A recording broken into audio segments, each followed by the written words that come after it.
So if I would have said that the best game of the day, by far, not even close, was going to be Nebraska and Iowa, now I would have believed that personally. For me, internally, I would have thought, okay, I can see myself enjoying that game more than any other game of the day. But for everybody else, for most of the college football fan base that doesn't appreciate special teams and defense, you wouldn't have believed me. But man, can we tell the truth today? That was a lousy day of college football. That was just atrocious. It was just boring. All right. There are a few things here and there. I enjoyed watching most of the Tulane Texas San Antonio game. And yeah, that was it. After Iowa, Nebraska. Who played at the same time as Oklahoma and TCU. And you talk about two completely different styles of football being played at the same time on opposite networks. 69-45. I didn't see much of it, but that looked to be a pretty boring game, as well as Oklahoma went up early, won the game, and of course they're going to wait their fate, which lies in the hands of Oklahoma State and Kansas State on Saturday, as to whether they will face Texas in the Big 12 championship game. And of course, the Longhorns were way, way too much for the Red Raiders. Last score I saw was 50-7 with Arch Manning in the game. All right, let's get to the phone lines. And again, Iowa moves on to the Big Ten championship game. They already had that locked up. They get the 10th win, though, and do it the right way in wrapping up the Big Ten Western Division. Nebraska finds another way to lose. I do believe that the program and the team has made strides under Matt Rhule. Ton of injuries for both of these teams going into this game. And other notables on this day, Tulane appears to once again be the class of the group of five. They win a pretty hard-fought game against a UTSA, which is repeatedly shot itself in the foot with 5 turnovers. So Tulane will host the American Conference Championship game next week against SMU in New Orleans, regardless of what SMU does on Saturday against Navy. And right now, Oregon is looking like what many people will say is the best team in the country. I would not be one of those people, but it does look mighty impressive as they are dismantling a good Oregon State team currently, I believe, 31-7. All right, let's get to it. Corey is showing up for us tonight. Look at this. What's up? Pleasant surprise out of Corey. What's up, Mark? What is up? Oh, I just got done doing like what? 5 no, not one, that wasn't that long. More like 4 hours of post-game coverage for football, men's basketball, and women's basketball. So wow, I have to come back. It's just, I can't. I think I'm married. Enough of it. Well, yeah, I think I'm married to StreamYard now. Don't tell my wife. I won't tell her. I did catch. I was doing my own things here, of course. I try to catch as much as I possibly can with, especially you and Coach Don Patterson, because it is first-rate stuff. So, folks, head on over to From the Hawkeye of the Storm. Check out, if you like basketball, of course, you can catch the post-game shows for the men's and women's games today. But most notably, of course, you guys are college football fans. Iowa, Nebraska, catch the post-game show on Corey's channel. I stopped by for a few minutes myself. So, I guess overall takeaways now that I've kind of had to wrap up the football show early, given the fact that you had men's basketball tipping off, etc. But just thinking back to that wild game that we saw earlier in Lincoln, it's just incredible to me. And you made the comment after Iowa went up 7-0. I mean, we didn't know it was going to transpire the way it did. But isn't it wild? We say it every single week that, like, Iowa, as bad as the offense is, it's almost, and as predictable as the offense is, the scores are equally as predictable. Like, we make fun of these over-unders, and yet they're right on the money. The only thing that Vegas has gotten wrong in all this, and I still don't understand it, is how in the world they projected Iowa at 7.5 wins for the year. That's just mind-boggling. And you and I both said that before the season started. But that whole game today, just, the crazy special teams gas, which you don't normally see. The Nebraska interception to, by the way, a defensive lineman who had dropped back into coverage. That was a Phil Parker special. And then you have Marshall Meter coming off the bench. I mean, if anybody thought the story of the game would be Marshall Meter kicking the game-winning field goal, I mean, Mark, you realize the guy has never set foot on the field at Iowa? He's never set foot on the field at Iowa. He comes in, hits a game-winning field goal. I'm sure, Corey, I would not have known the name Marshall Meter if we didn't do a show together. That's right. And you cut a segment up on how about that? You need to promote the heck out of that segment. You actually, you know what? I never actually did a segment on my channel announcing the addition of Marshall Meter, but you cut out a segment from our show and posted it on the Iowa channel. So you ought to be promoting the heck out of that. You should be sharing that in the live chat. Yes. In fact, you should be, advanced you know what? scouting. You should be premiering that tonight, Mark. That should be what ends the channel coverage this evening is a special re-premiere of the is that right? Conundrum re-premiere of the Marshall Meter commitment video. I'm jotting that down right now. So yeah, Central Michigan transfer comes here because Aaron Blom was basically kicked off the team due to the betting thing. Had Aaron Blom not gambled and not done that, he'd never be here. They didn't have anybody else kicking field goals late in fall camp. They had wide receiver Alec Wick kicking field goals. Marshall, they somehow find Meter, and that field goal did not have a ton of leg. No, it did not.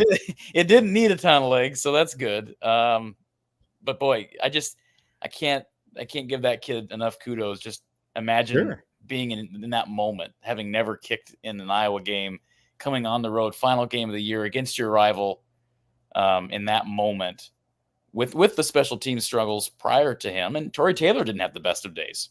I mean, I think the ball was cold and a little hard, I'm sure. Yeah. That makes a difference with kicking and punting, but just a ice water in his veins today from Marshall Meter. Corey, I don't know why people just can't just enjoy a game like today. I find it just so much more interesting when there are different plays being made by different units on the field, and it's so less predictable than 20-yard pass play, 23-yard pass play, 18-yard pass play, 17-yard run, touchdown. Oh, other team gets the ball, 15-yard pass play, 38-yard pass play, 17-yard run, touchdown. Like special teams plays, and the play that Sebastian Castro made, knocking the ball out of Chubba Purdy's hand to cause the fumble. Just a lot of crazy plays like that. I enjoy that. I do not enjoy Deacon Hill throwing an interception in the moment that he threw that pick. He has thrown too many of those in big moments. You think about the end of the first half against, what was it, Northwestern? Or no, it was against Rutgers 2 weeks ago. Yep. And then, of course, the one against Minnesota that sealed the deal. By the way, I saw your tweet on X here a few minutes ago about Kirk Ferentz still being upset about that Minnesota call, and you put in all caps "justified." Do you feel more justified in that now? Because you were kind of on the fence on that whole call a few weeks ago.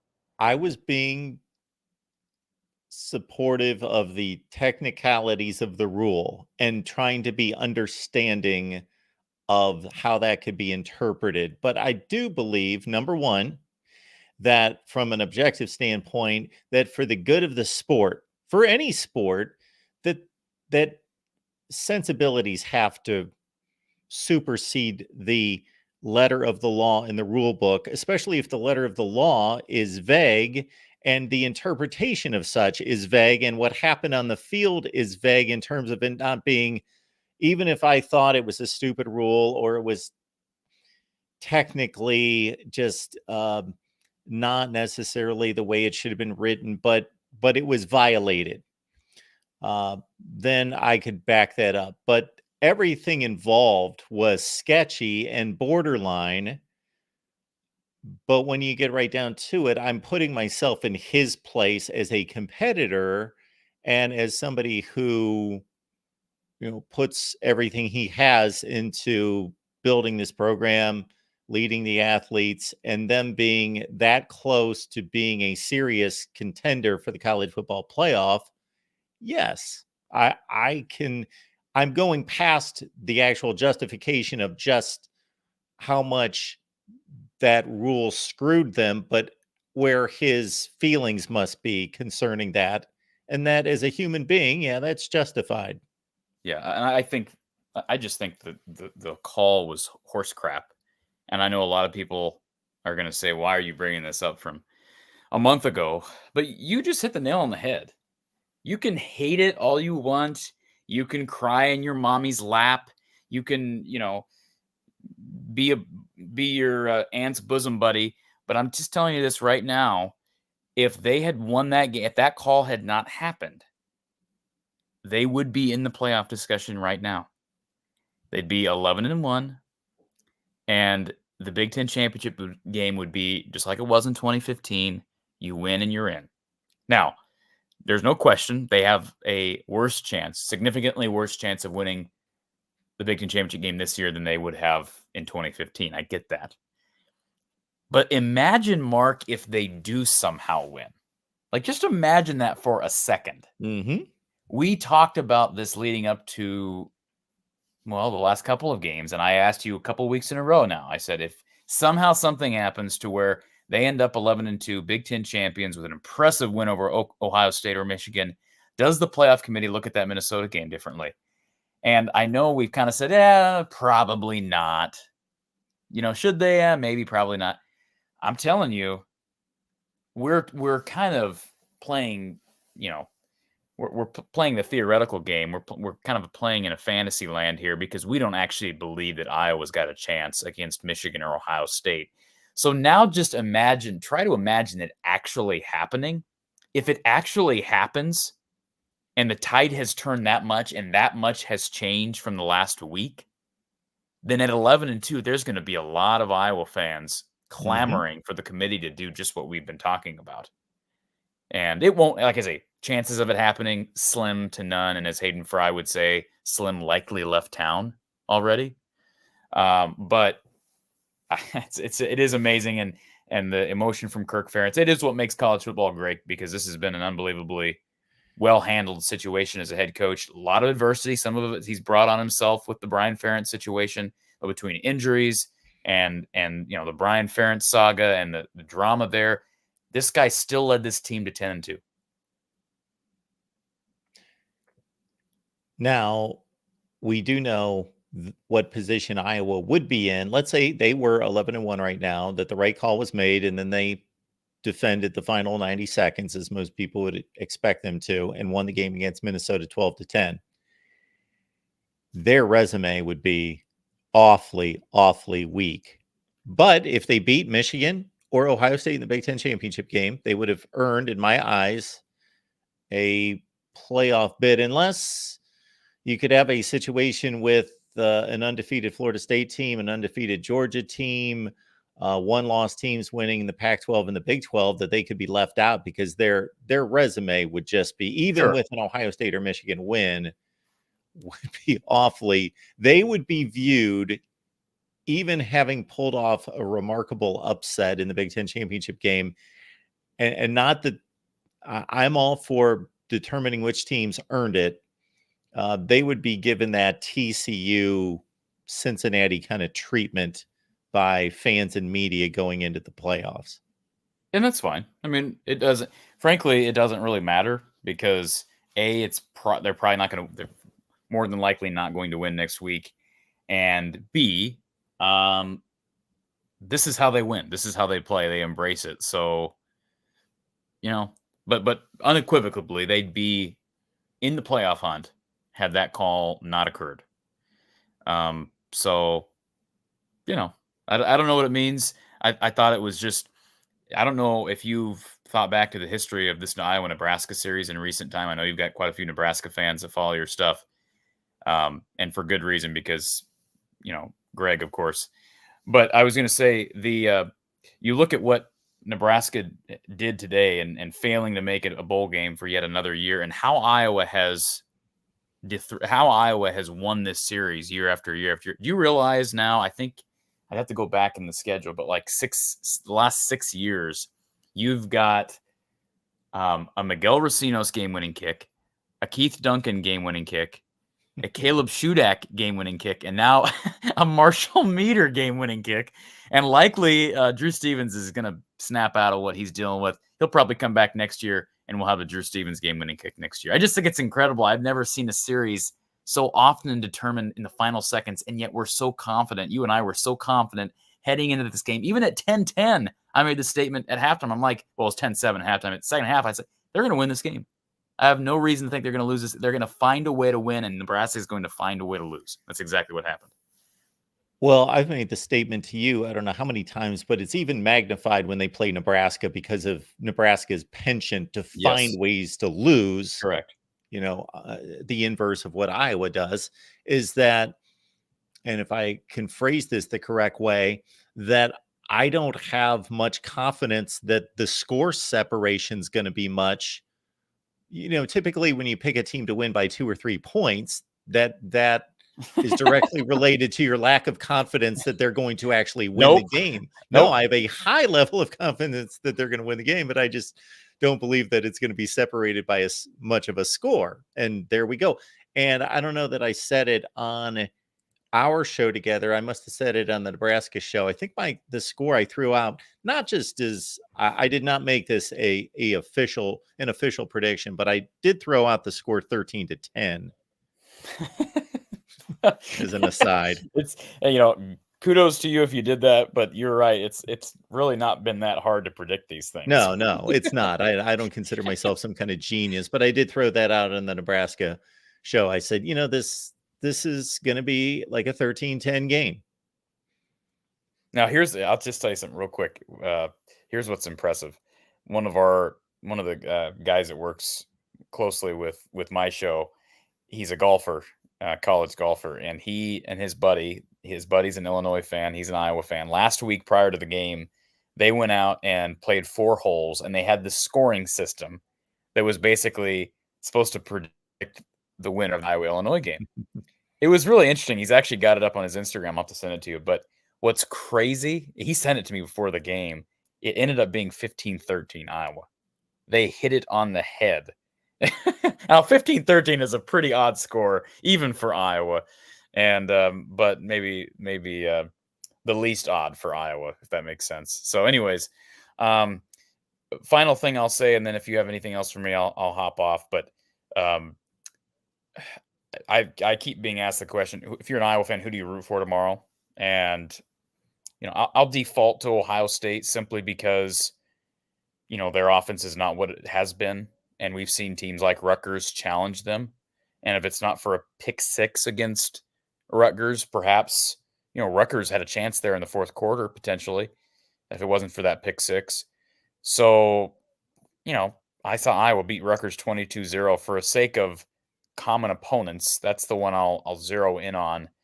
I still don't know. I know you've said that you think Kyle McCord has improved drastically. We'll see how he plays tomorrow on the road. Man, it would be a different game if Cooper DeJean was available. I made the comment during the postgame show with Coach Patterson. I don't know that I've ever seen at Iowa one player being out make such a difference. Even though they've won these games, his absence is so noticeable, not just with his ability as a gunner with punting, but his ability to return punts. We saw one big play, one touchdown today for Nebraska. And what do you know? It was a shot over the top. And, it wasn't probably not. I know Don Patterson was fairly critical of the play call defensively. Iowa kind of showed blitz and put the young DB, Deshaun Lee, in a tough situation. And Nebraska made him pay. But my guess is if Cooper DeJean had been playing, that play probably wouldn't have happened, and it probably would not have been as close of a game. It might have been 13-3. Iowa was up, 10-0 pretty early, and it looked like, hey, they're going to roll through this thing. If it's not for that big play, it kind of shifted the game. So, I would have loved to have seen Cooper DeJean match up with Marvin Harrison Jr. I just would have loved to have seen that. Unfortunately, we're not going to get that matchup, and my guess is if Jamari Harris or Deshaun Lee have to match up, either one of those guys is going to be severely undermatched and in trouble. So, and I mean, I trust Phil Parker to scheme against that Ohio State offense, but I just would have really liked to have seen Iowa versus Ohio State on a neutral field with Cooper healthy. Especially considering if Ohio State, let's say they're going with 3 wides or 4 wides and a tight end, Cade Stover, that all those other players might be better wide receivers than anybody Iowa's seen this season. Aside from Marvin Harrison, all the other wide receivers, I would think, are better. Isaiah Williams, Illinois, I'll put him in that batch. The Penn State best wide receiver, I'll put him in that batch. Jalen Knoll. Yeah, but I think their top end talent when they reach their career peaks, that's that they're at the top end of the class. Yeah. Well, Caleb Brown didn't see snaps last year, and he's, if he's healthy, he's Iowa's best receiver right now. So, is what it is. His health is going to be something to follow if you're a Big Ten fan over the next week, because he left with a concussion, it sounds like. So you hope he's back, good to go next week. Man, they're going to need him. Nico Ragaini struggled at receiver, and they just continue to lose people. They're going to be couple big plays from our guy Steven Stilianos. Mark, it was good to see him kind of emerge at a 37-yarder that took him down near the red zone, or near the goal line, actually. And Estringa keeps being a safety blanket. And Mark, if you had to guess, do you think Addison Estringa ends up having a nice career in the NFL in a few years? I do. I'm not going to say that I've seen enough of him myself, but putting together what they do there with tight ends, and knowing that he has the body type and he's shown that lean, he's shown that direction, that trajectory. Yes. Yeah, that's my point. Yep. We both have seen so little of him, and yet I'm already like, he's probably going to be a future NFL guy. So anyways, I got nothing else. You got anything for me, Mark? I don't believe so, sir. Okay. Well, appreciate you being here. Yep. Figured I'd check in and overstay my welcome as I try to. I always love saying, hey, I'll be real quick here. This is what all the people do to me on my show, Mark. Yeah, I gotta be real quick here, Corey. 25 minutes later, I'm like having to mute them to get them off the stream. So, well, it's not like you're calling every time I open up the phone lines. This is probably like once every 15 or 20 shows. So, also, I was on here before you were. I was waiting in the queue. As soon as your stream went up, I just, I flushed and I got my computer open. So, yeah, well, this is one of these late night after the games, and I didn't know exactly when I would come on, and I see Oregon's just routing, and I'm thinking, why wait until the end of the game? That's not necessary. And I knew it'd be kind of lightly attended, so I thought we'd just jump on here and poke fun first at the day in college football, because it was not, for as much as college football usually delivers great games, today's selection of games, they were just terrible. The games were horrible. Except Iowa, Nebraska. After that game, they were lousy. Like, I don't remember a day of college football being this bad. Like, I flipped to other channels. I'm dedicated. I'm usually like, regardless of how bad the games are, I'm watching, but I had to be like, okay, I'm flipping to a few other things. I'm trying to figure out what am I going to eat. I'm looking at my phone. Yeah, it was. You didn't watch any basketball? There's a lot of basketball going on. I didn't watch any basketball. No. Okay. But you did watch the Caitlin Clark commercial. So you finally saw a Caitlin Clark commercial, and I saw her in an Iowa uniform. I can't believe. And yes, I know, Corey, that when I made that statement on Twitter, I fully knew that she was still with Iowa, but I was kind of going back in time and reiterating what my thought was a few days ago before you enlightened me to her still being on campus with Iowa. And then I went to Google to find out who was the highest paid player in the WNBA and what the average salary is. And I can easily see why she would stay at Iowa.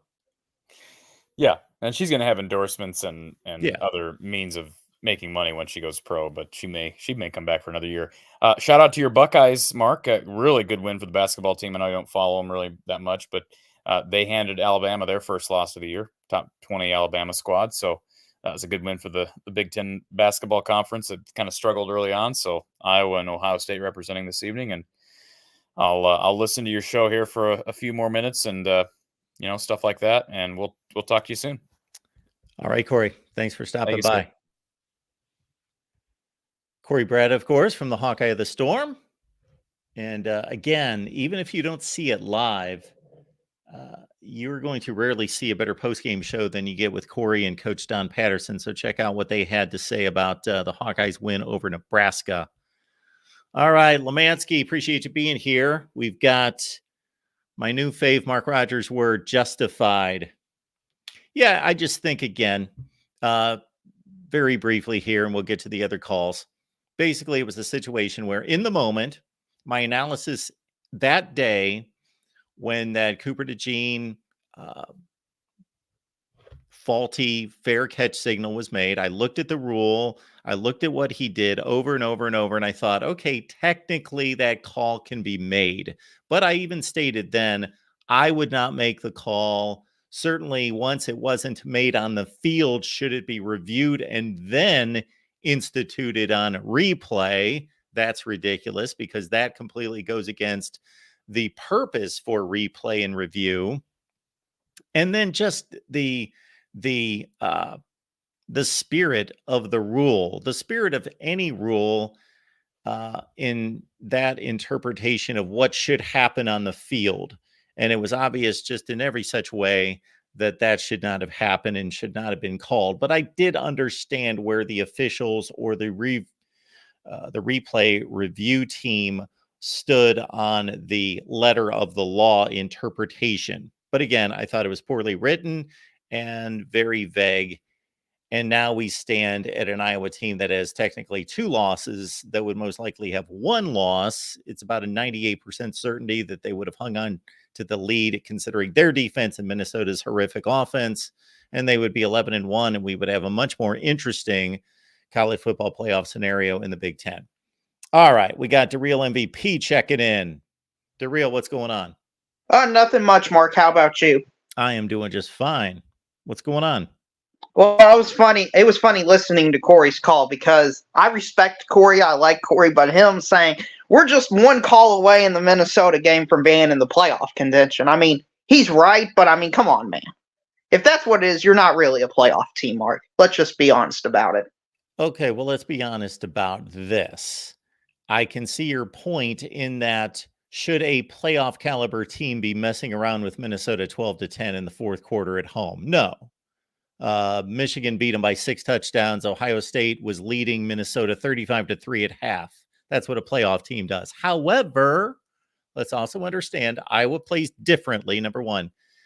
And when I say differently, part of that means that they're not as good in certain areas of the game, obviously. So that is a knock against their quality of play, but it's also a style of play.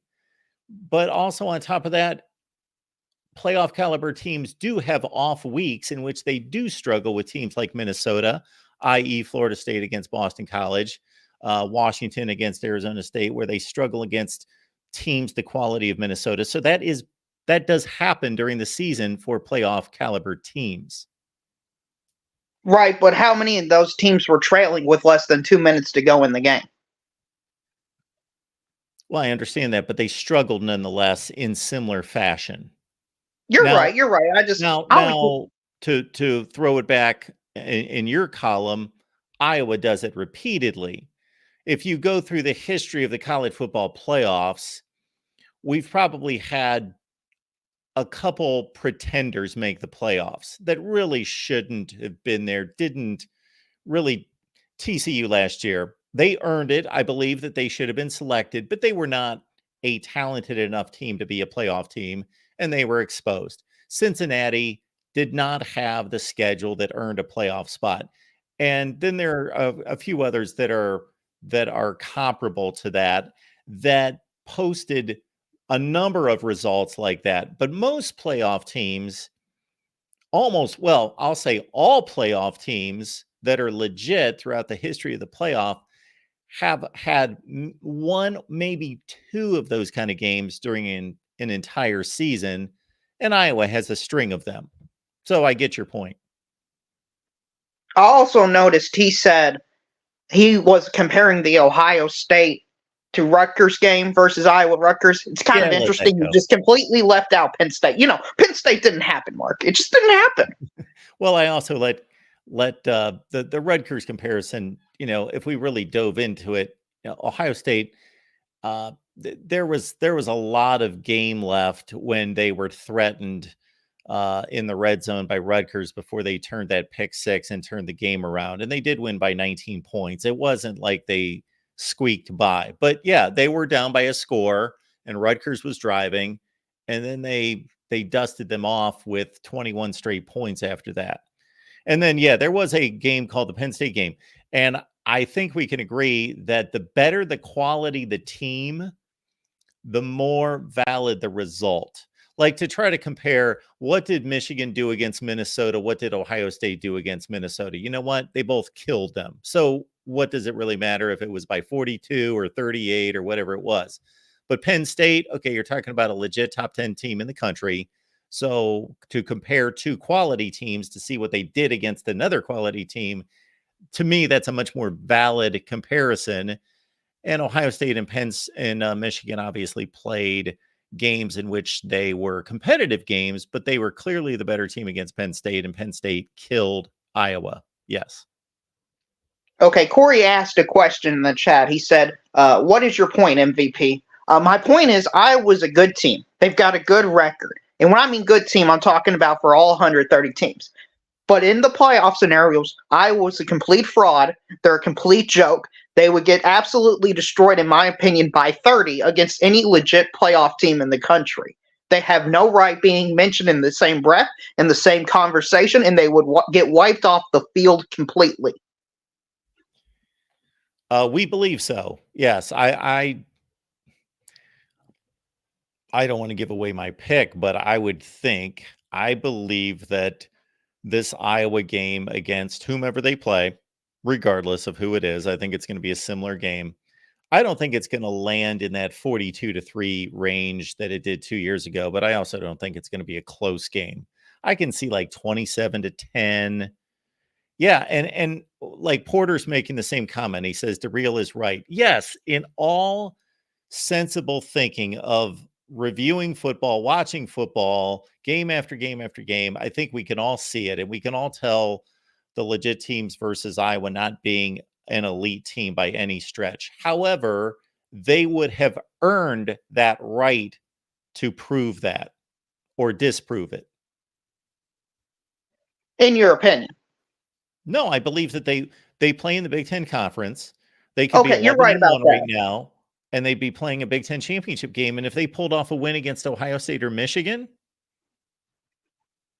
you're right about that. I was just talking about, if the call wasn't made, they're 10-0, 11-0 at this point. They get trounced. They're 11-1 right now if that call's not made. Right, and they get absolutely trounced. I mean, they're still frauds, in my opinion. Well, yeah, at that point, because then you're looking at, okay, who have they played? Well, they played Penn State, and they got annihilated. They played Ohio State or Michigan. They got annihilated. Who's the best team that Iowa's beaten? Rutgers? Probably Rutgers. 6-5 Rutgers. That's their best win. Or it's 6-5 Iowa State. Those are their two best wins. Well, I think, Mark, I may have upsetted Corey because he just called me the fake MVP in the chat, which I guess is some miraculous response to everything I just said somehow. But you both have legitimate points. In my view, I understand both viewpoints. Most likely, I was going to go to the Big Ten championship game next week and get either killed, or it'll be a fairly respectable score. It'll be like Cincinnati playing Alabama in the playoff and being like, okay, well, Alabama's just kind of like, just taking things easy and making sure that nobody gets hurt, and we're going to get out of this game as quickly as possible, and we're going to win. What was that, like 27-10 or something? And they were never threatened, but it didn't look like a complete annihilation. Most likely that's what we're going to see. Correct. Anyway, I got asked to ask you, Mark, is Alabama in trouble now that Texas absolutely beat the soul and will out of Texas Tech? That's what they should do to Texas Tech, although that's more than what they should do to Texas Tech. So I get it, but I don't know that really crushing marginal teams is really proving that much, but we should just go back to the head-to-head. And it's not just a head-to-head win. It was in Tuscaloosa, and it was by multiple scores. And I just think that the resume has to stand up for that, even though I think Alabama is a better team today. And I think that they have improved considerably. Right, but in terms of playoff selection and seeding, do you think Alabama's chances have greatly diminished because of this result today? Do you think Texas must lose? They've diminished. Okay, so Alabama's going to need, of course, to win themselves and then have Texas look marginal in a Big 12 championship game. Even if Alabama goes out there and does what they did to Georgia in 2021, would they still need help? Man, I'm telling you that if we could go inside the College Football Playoff Committee room, we would see a fierce battle. Because, of course, they all come out of there and they got a big smile on their face, and the committee chairman talks like they all have consensus and they all agree. They don't agree. They argue and fight. If they don't, then there's a problem. Because, yes, if Alabama beats the team that is considered the best team in the country and wins by 3 scores, but then you've got this head-to-head, because some people are very firm on same record, head-to-head.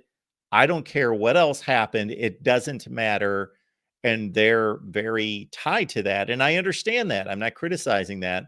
Other people are more nuanced. They want to just vet out everything and just look at how the teams are playing currently and give it a more nuanced evaluation. But other people are more black and white, cut and dry. Texas won, same record. That's end of story. Okay, Mark, and what is your opinion on that?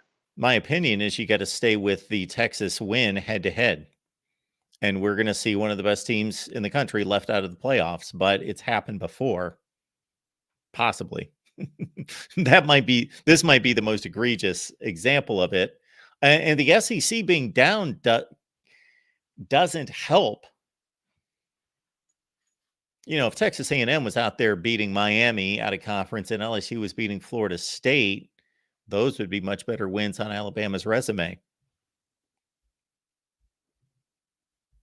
I get that, but the SEC's got some okay wins. Not great wins, but they got some okay wins. Where Missouri beat Kansas State. Missouri beat Kansas State. Yes, Missouri beat Kansas State. That's the best win in the conference. Ole Miss beat best win in the conference is Mississippi State beating Arizona. That is the best win in the conference. Yes, because and actually of all college football. Porter's asking us, is the SEC down? Yes, for the SEC, based on SEC standards, until I see more in the postseason, possibly. Yes, the SEC's down. Yeah, it's like an Apple stock. If that's how I think of it, it's just slightly down. It's going to bounce up. We all know it, but there. I own some Apple stock. I can relate to that. I'm still confident. There you go, Apple stock.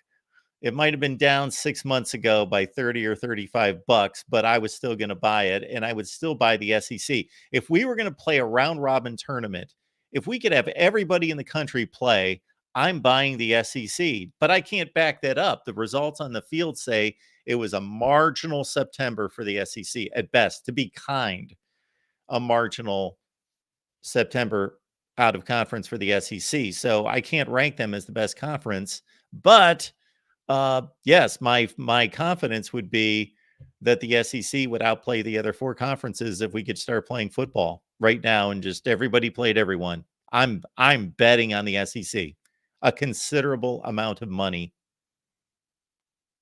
Well, they do have 4 games tomorrow in which the perception of the SEC could change. Okay, how much are we going to get out of Clemson beating South Carolina? You mean it's the other way? South Carolina beating Clemson. Whoa, yeah. Well, if Clemson beats South Carolina, or if South Carolina beats Clemson, yes, that's a significant win. For even though Clemson's down, they're still a 7-8 point favorite, and South Carolina is at the bottom of the SEC. Yes, that would be a significant. If South Carolina competes against Clemson, I think that's a good mark for the SEC. Kentucky, if Kentucky beats Louisville, yeah, there are opportunities there. Good point. Georgia Tech, obviously, nobody's expecting anything, nor should we. So that would be just a serious bonus if they stayed within 25 points. Florida State, well, that would be significant as well. So there are 3 significant opportunities. And if the SEC is competitive and they win one of those 3, then I'm going to consider that a good day for the SEC, even though statistically in wins and losses, it won't be. Right. And I know you talked about the LSU Florida State loss, and I understand it's a bad loss from the point spread wise, but Florida State is the best team in the ACC, and LSU's what, the 5th or 6th best team in the SEC? So them losing should be expected, right?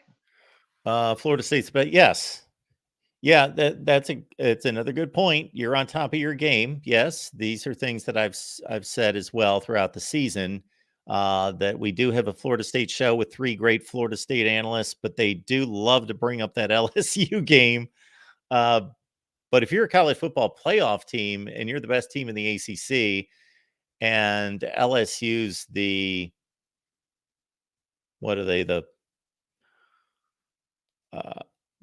they're definitely 3rd at best, and maybe 4th. They're 3rd. Well, they're behind Georgia.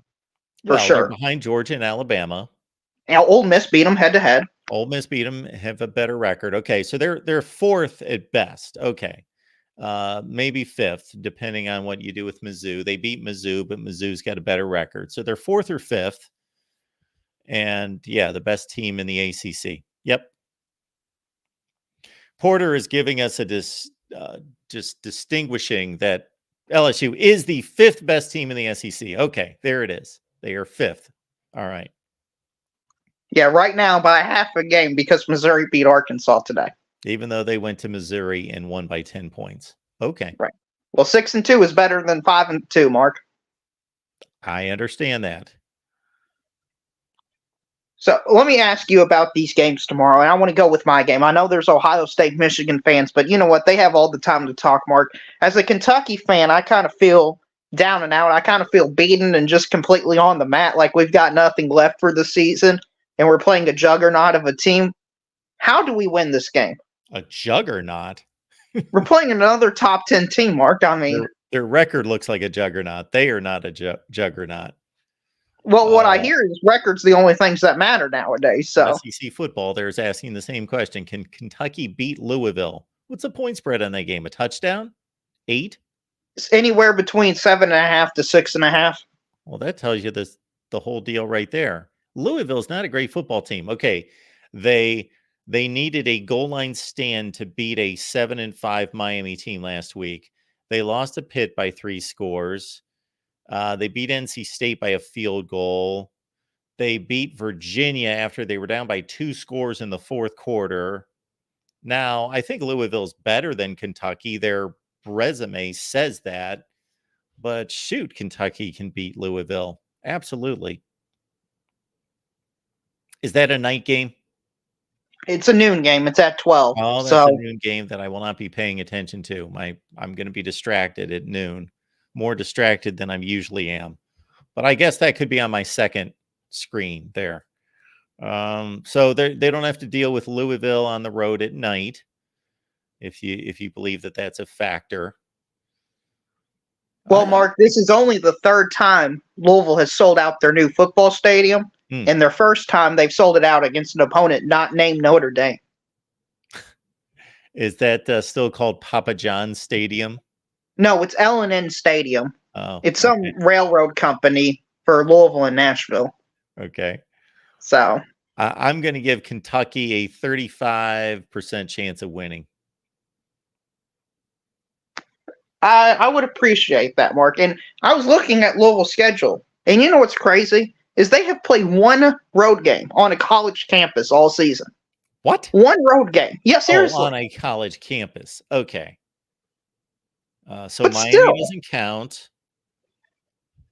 The Pitt doesn't count. So they went to where? The Georgia Tech, the Atlanta Falcons Stadium, Indiana, the Colts Stadium. Oh, that's right. That's right. Yep. So they're going to play in 5 NFL stadiums as well this year, which is probably going to be the most of any college team this year. I mean, that's impressive.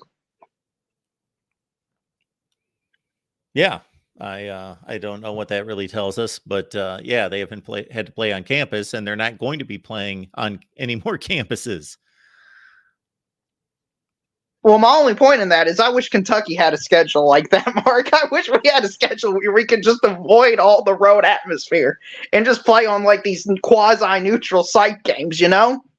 That would be nice. But instead, Kentucky's got to play Georgia, Missouri, Alabama.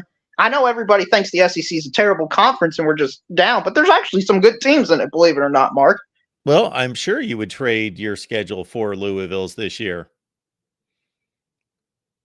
Yeah, it'd be nice to be in a conference where let's be honest, Mark, after this year, the ACC is basically what? A glorified JV conference with the exception of Florida State and Clemson? Yeah, it's not looking too good for them. And Louisville, if the Cardinals had Kentucky's schedule, we would not be talking about them right now playing in a conference championship game. Yeah, correct, Mark. Oh, well, that's all I got for you this evening. So, fight on to Tulane.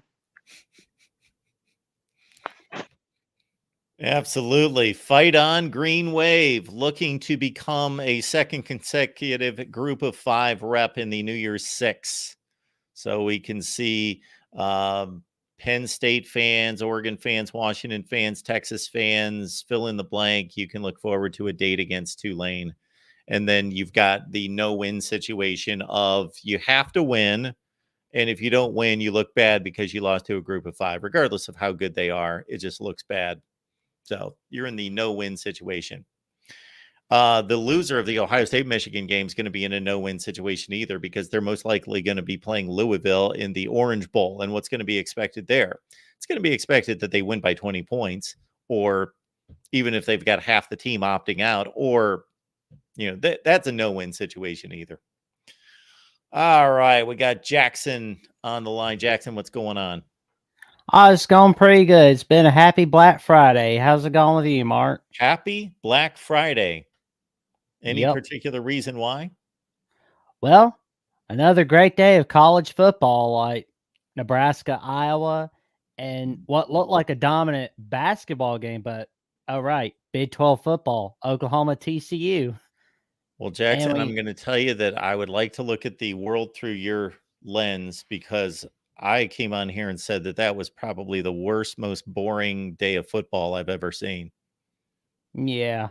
Well, I will say I am pretty sad for Jets fans because they saw a fail Mary pick 6. I'm like, oh no, it's like butt fumble all over again, and for them, felt bad for Al Michaels. He had to call a bad game for the NFL Black Friday again. Feeling bad for Al Michaels. See, that's another thing I can't share with you. Oh man, I think he's being compensated for that. Yeah, but I will say it's just been another great day. But I do want to see what you think about the common opponent that Oregon and Texas have, Texas Tech. Now, Texas has a 50-point win as of an hour or so ago, and Oregon had that close win from week 2. Sure. Is the committee going to be looking favorably towards Texas because of their win against Texas Tech, or no? I think it should be on their radar. I think it should be under consideration. But if they are making a playoff selection based on Texas beating Texas Tech by 50 points and Oregon beating them by 1 score, then wow, that's a razor close decision. I would hope that they have more meaningful games and metrics to go to besides that. But is it part of the equation? Yes, it is. Well, I'm sure they'll definitely go for that big win in Tuscaloosa. They'll be definitely looking at that. That is another one on that resume. But another thing I was thinking about with TCU, is it too early to say whether they are a one-hit wonder? Well, it depends on what you consider a hit to be. If you're considering a hit to be playing in a national championship game, the answer is yes. If it is being a top 25 team, then the answer would be no. I have told Big 12 fans, unfortunately for them, if I'm correct, that they're not winning a national championship. I just don't see it. They won't. You take Oklahoma and Texas out of that conference. When is the last time any of these schools in the Big 12 have won a national championship? Well, the answer would be BYU in 1984. And of course, the world is completely different today than it was in 1984. And determining a national, BYU obviously in today's world, starting in 2024, could not get away with playing the schedule that it did in 1984 to win a national championship. So I guess Utah would be the most likely team to compete for a national championship out of the Big 12 going forward, but I don't think that they've shown anything close to that level of play ever. Yeah, I mean, I really hope TCU does contend for the Big 12 next year. I mean, especially since, I would like to see them win, like for the sake of the Frauds Insiders co-host Jamie Plunkett and Melissa Treebwasser, because Yeah. it's because I want to see TCU win for those guys, but then I'm thinking, oh man, 2024 is going to be a real test for them. Well, again, competing for the Big 12 championship and competing for a national championship they are light years difference. Those are two different realities. That is so true. And I felt that the Scott Frost curse is just continuing over in Lincoln, Nebraska, because it's just like they were 5-2, and who would have thought they'd be losing 5 straight games to end the year? Well, I can't say that I didn't consider it. I'm not surprised by it, but I certainly knew that they were going to lose today. I didn't think they were going to win in Madison against Wisconsin. They lost to Maryland by a field goal. Should have won that game. Yeah, they've had all sorts of opportunities to win these games. Yeah, every game's been close. Well, I'm just really hoping people aren't throwing the baby out with the bathwater on Matt Rhule, because one thing to remember, this is his first year, not his 5th year. Yeah, anyone who has any criticism of Matt Rhule right now really shouldn't even be listened to. Yeah. And besides, he'll be able to make a jump in year 2, but he really makes a big jump in year 3. I told Nebraska fans today on the Nebraska postgame show on the chat, I told them, you're going to have a pretty good year in year 2, especially with the easy start you're going to have in the first half of the season. I mean, your toughest game in the first half will be Colorado, and even that's a home game. Well, see, here's the deal, is that I fully expect Nebraska, because I do have some faith in Matt Rhule to be an improved football team, and I think they were an improved football team this year. But yeah, if we look at their schedule, the 3 non-conference games, maybe they beat Colorado next year. And so they go 3-0 outside the conference. Illinois, Purdue, Rutgers, that seems like a typical Big Ten Western Division type schedule. But they do have Ohio State. Oh, that's a toughie. That second UCLA, half is USC, tough. Wisconsin, Iowa. That's their closing run of 5 games. So they better be, I don't know, whatever their goal should be next year. It should be just to get to a bowl game. Just win 6 and get to a bowl game. Well, if they win 3 outside the conference and then they beat, let's say, Illinois, Purdue, and Rutgers and or Indiana, if they go 3-1 in those games, then not that they couldn't beat UCLA at home or Wisconsin at home. So, yeah, they could have a decent year next year. Yeah, that November schedule looks tough. And, I saw where somebody in the chat on the Nebraska channel was saying that USC's, not going to be able to do anything without Caleb. But I'm thinking you're forgetting one thing. Lincoln Riley is a quarterback whisperer. They're going to be fine without Caleb because they got Malachi Nelson, I believe that's his name. Yes. Miller Moss is the next one in line unless Malachi Nelson, does win the job, which he probably will. He had a full year of reps as the backup this year. Well, I mean, irregardless of who the starter will be next year at USC, Lincoln Riley's going to be able to make them into a top draft pick. Because, I mean, he did it with Kyler Murray. He did it with Baker. He was able to make Jalen Hurts the NFL draft, guy, the next man up in Philly. And, he did some magic with Caleb Williams. He'll be able to do some magic again with whoever the next QB is at USC next year. And I would think so. I don't know if he's going to have Caleb Williams again, but they'll be fine on that side of the ball. Oh, yeah.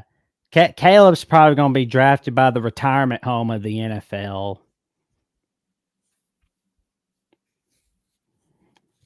Which I don't know if he'll be drafted by the retirement home of the NFL and the NFC West, or if he's going to be drafted by the Bears, but I guess we'll wait and see. Yeah. But hey, Jack, we know anything else? I spelled all except that Oklahoma is going to have to pull for BYU tomorrow. But I always say, don't ever put yourself in a position where you need somebody to lose. That's a bad move. All right, sir. We appreciate you being here. Thank you for having me on, Mark. All right, Jackson. Okay, let's keep it moving here at the Voice of College Football. We got, there he is. David's here, and I'm sure he's ready to go. I am, Mark. I find it interesting, by the way, 2 10-2 football teams in the Big Ten fired their offensive coordinator. So you go 10-2, and you get fired as an offensive coordinator. Well, if you're 10-2 in your Penn State, you've got a marginal offense. If you're 10-2 in your Iowa, you've got a horrific offense. Yeah. I mean, usually you'd think a 10-2 season for like an Iowa, it's saving off. I mean, that's what we're talking about. They could have gone 11-1, and we could still be here with him losing his job. Yeah, they could be 11-1, and he would have produced the same amount of points. Yes, which is dismal.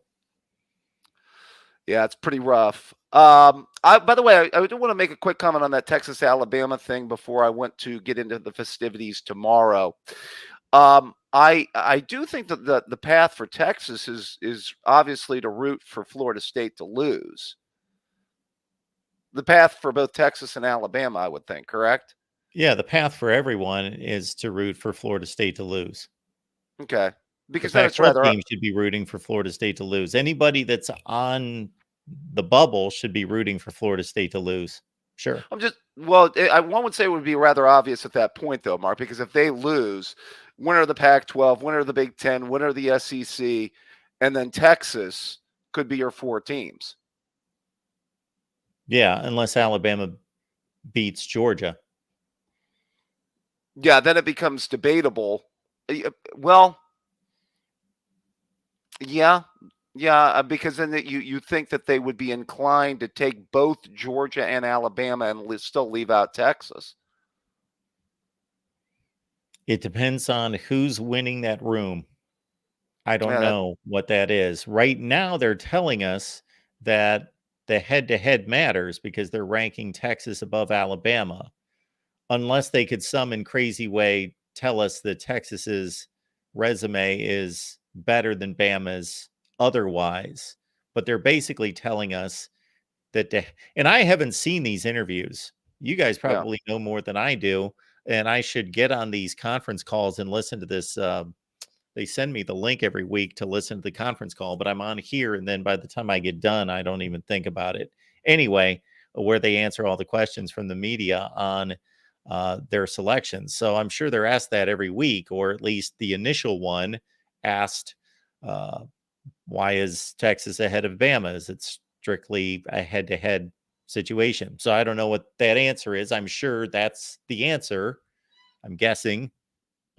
Seems logical. So will a win over Georgia compared to a win over, let's say, Oklahoma State override that head-to-head? Yeah, that's I going don't to be have the answer to that. That's going to be the no, go ahead. I have the answer to what I would do. I don't have the answer to what they would do. Because again, they're 13 people and they're going to come up with an answer, and it may strictly be a vote. They may vote. I know they never admit to doing that, but if you've got a stalemate of determining who should be number 4 and who should be number 5 on that final week, especially, then if they all have equal power in that room, then they may just pass around a vote and say, is it Alabama or is it Texas? Yeah, I mean, it's interesting. Texas right now has the most impressive win of the year, and then Alabama gets the most impressive win of the year. Yes. Yeah. So who truly had the most impressive win of the year? Right, exactly. Because if it's Texas, then yeah. Anyway.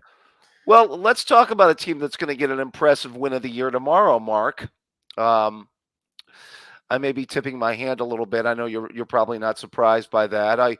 I heard you stop by the mental institute. No, I'm sorry. I'm not going to talk about Steve Dace that way. Please don't. Yeah, I know.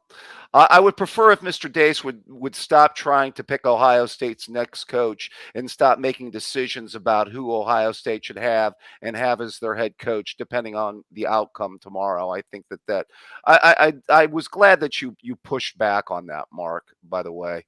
Well, yeah, I just simply think it's ridiculous that Ryan Day would be pushed out the door as an 11-1 football coach, repeatedly 11-1, and then also to be challenged that if Ohio State doesn't fire him, that they no longer care about football like they used to. That's silly. He talks about an interim coach. I mean, a few weeks ago, he was giving his team all these plaudits and everything. Is he now like down crediting his football team because they have an interim coach and the talented football players they have on that team and the fact that they're playing at home? Is he not viewing that? Because he was singing a different tune at one time here. Did all that talent all of a sudden go away and it not become a good football team because Sharon Moore is on the sideline? He believes that that there's that much of a difference in Jim Harbaugh being absent from the sideline. He picked Ohio State to win that game. Yeah, I know. And actually, to be fair to him, he's picked them to win the I believe last year and in 21, if I'm not mistaken. As have I. Yes, have I. And by the way, do you remember my August prediction, Mark? I do not remember I remember your national championship prediction. Right. But remember how I predicted that to happen? I actually had Ohio State losing this game. Oh, yes. And winning the rematch in the title game. Yes. I Um, had Ohio State winning this game and beating Alabama in the national championship game. Okay. Yeah, I picked LSU to win the SEC, though. Yeah, apparently somebody forgot them to build a defense this year and waste Jaden Daniels' talent, which is almost as criminal as Lincoln Riley wasting quarterback talent. But I digress. Yeah, although my Washington pick is looking pretty good, I must add. Yes. Still hanging Well, in they there. got to run into Oregon, though. Well, right. They got to win they got to beat Oregon twice, which isn't not exactly a easy task on a neutral field. All right, let's get into it tomorrow and what I expect and what I think, just kind of my opinion on it, Mark. Kind of looking at the game, one of the things that gives me the most optimism about tomorrow, and I've got a quick question for you, Mark. Who do you think has a stronger offensive line? The team up north or Notre Dame? Oh. Based on what I've seen the last 2 weeks, Notre Dame does. Okay. Okay. I would have told you Michigan slightly because the Notre Dame offensive line, based on what we saw early in the season against Ohio State, then against Louisville, I was calling it still a really good offensive line, like a top 15 offensive line, but not the elite vintage Notre Dame offensive lines of recent years. But I thought Michigan was rock solid along the offensive line, and they've not been the last few weeks. Yeah, I would say that to most people, I think that they would say that the team up north is stronger on the interior, and obviously Notre Dame would be clearly stronger at the tackle positions. That wouldn't even be close. Yes. So I would think that that's probably, if you wanted to break it down position by position, I think the best way to do so. But I was kind of thinking about that in comparison because people were talking about the two teams that had the most success running the football against Ohio State this year. And that would be, Notre Dame earlier in the year and then Rutgers later in the year. One of the reasons this gives me the most optimism, I'm going to say, coming into in a while from the defensive side of the ball, is this is the best I've felt in the last 3 years that the Ohio State defensive line has matched up with their offensive line. I agree. Absolutely. Position Yes. by position by position. Yes. I think Ohio State's defensive ends match up really well with their tackles. And I think a player that's really getting lost for tomorrow is Tyleik Williams at defensive tackle. That's my guy. If the team up north has the three best, Tyleik Williams is right up there and going to be arguably a first-round draft pick. He's flashed this entire year. If you watched Ohio State games, he's made a lot of plays. And to me, he's a big key to tomorrow. Run defense starts up the middle, and it starts right there. The other thing that I would say is I think Ohio State safeties have to play really, really well tomorrow. And I think one of the benefits they could have in run defense tomorrow is, and one of the things that we talked about last year, Mark, and this was a bad thing going into the game last year, and I just didn't think the team up north could exploit it, and they did, was Ohio State's bad cornerback play last year. To me, Ohio State's corners have done not only a 180, they've done a 360 from last year. And I am Denzel Burke and Jordan Hancock versus Cornelius Johnson and Roman Wilson. I have a lot of confidence that Ohio State can match up with them really well, that those corners can match up with those two receivers. I have very few issues with this Ohio State defense outside of maybe some of the pass coverage skills of the linebackers aren't elite, but they're still what linebackers are great in pass coverage, very few. And that the pass rush is, I would like it to be more consistent, more consistently affecting the quarterback, more consistently devastating. I would say that the two biggest concerns about their passing game facing Ohio State tomorrow, from my perspective, is Loveland at tight end and Barner at tight end, and then possibly using Donovan Edwards in the passing game, Yeah. which I think, I don't think they do enough, to be fair to them. And I think those would be the two things that would be interesting to watch. Now, I think they're really going to commit to the run game, but when they go to the air, I think, because I think the two best tight ends in the Big Ten, and maybe the second and third best tight ends after Brock Bowers, might be playing in this football game tomorrow. I don't know what your thoughts are on that, Mark. Sure. And Stover and Loveland. Yeah. Those are basically my thoughts. Yeah. Okay. I have nothing to add to that. I made the same statement to Dace this week on Michigan podcast, that he asked me my concerns, and that was one of them, was AJ Barner and Colston Loveland matching up, and how Ohio State was going to cover those two guys. Yeah. Those would be, at least from a defending their passing game, my two concerns, at least, when it comes to the game. Because I actually, as I say, I feel confident that Ohio State's corners can cover their two wide receivers, much more than I feel confident in Ohio State's corners compared to a year ago.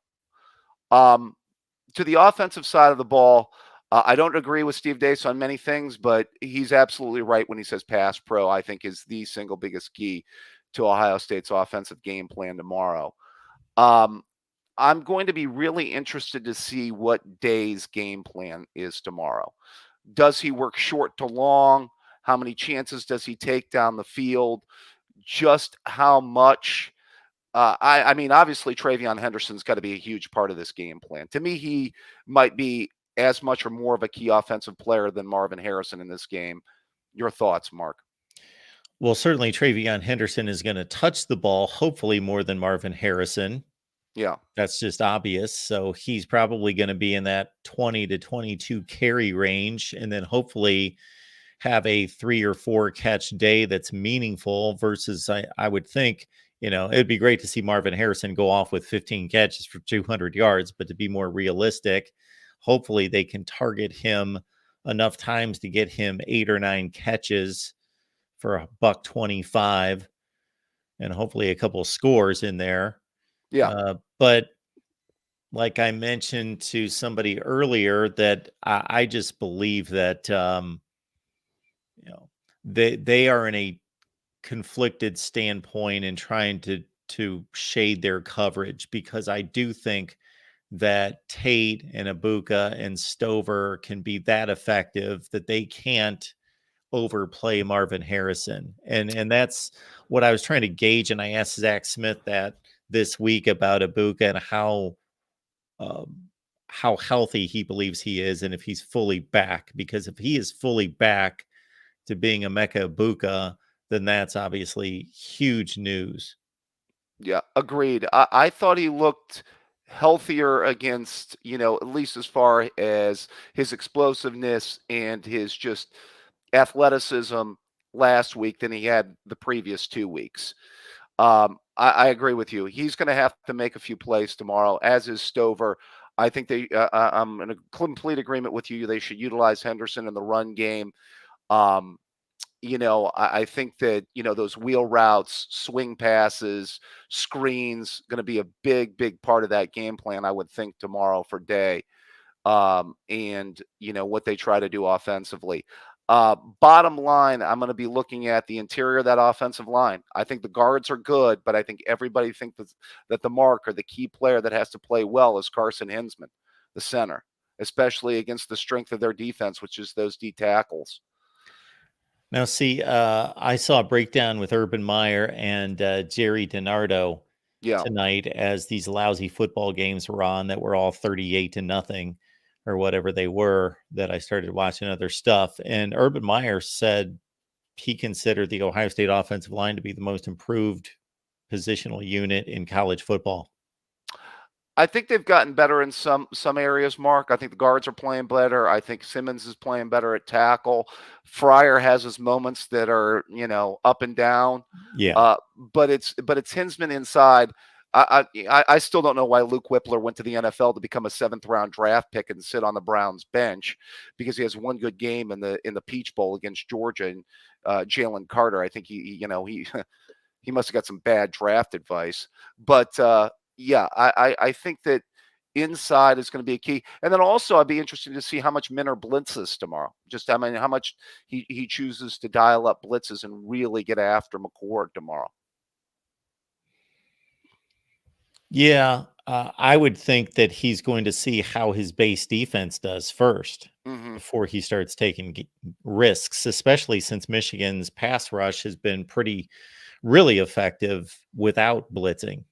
Right. Overall, my view is I'm just going to give you my bottom line here, Mark. I think the difference is that Ohio State's defense is. I think these may be the two best defenses in the country going at it tomorrow. Possibly Penn State is in that mix. And my view is I think McCord plays a clean game. I don't think he has to play to be Fields, Haskins, or Stroud.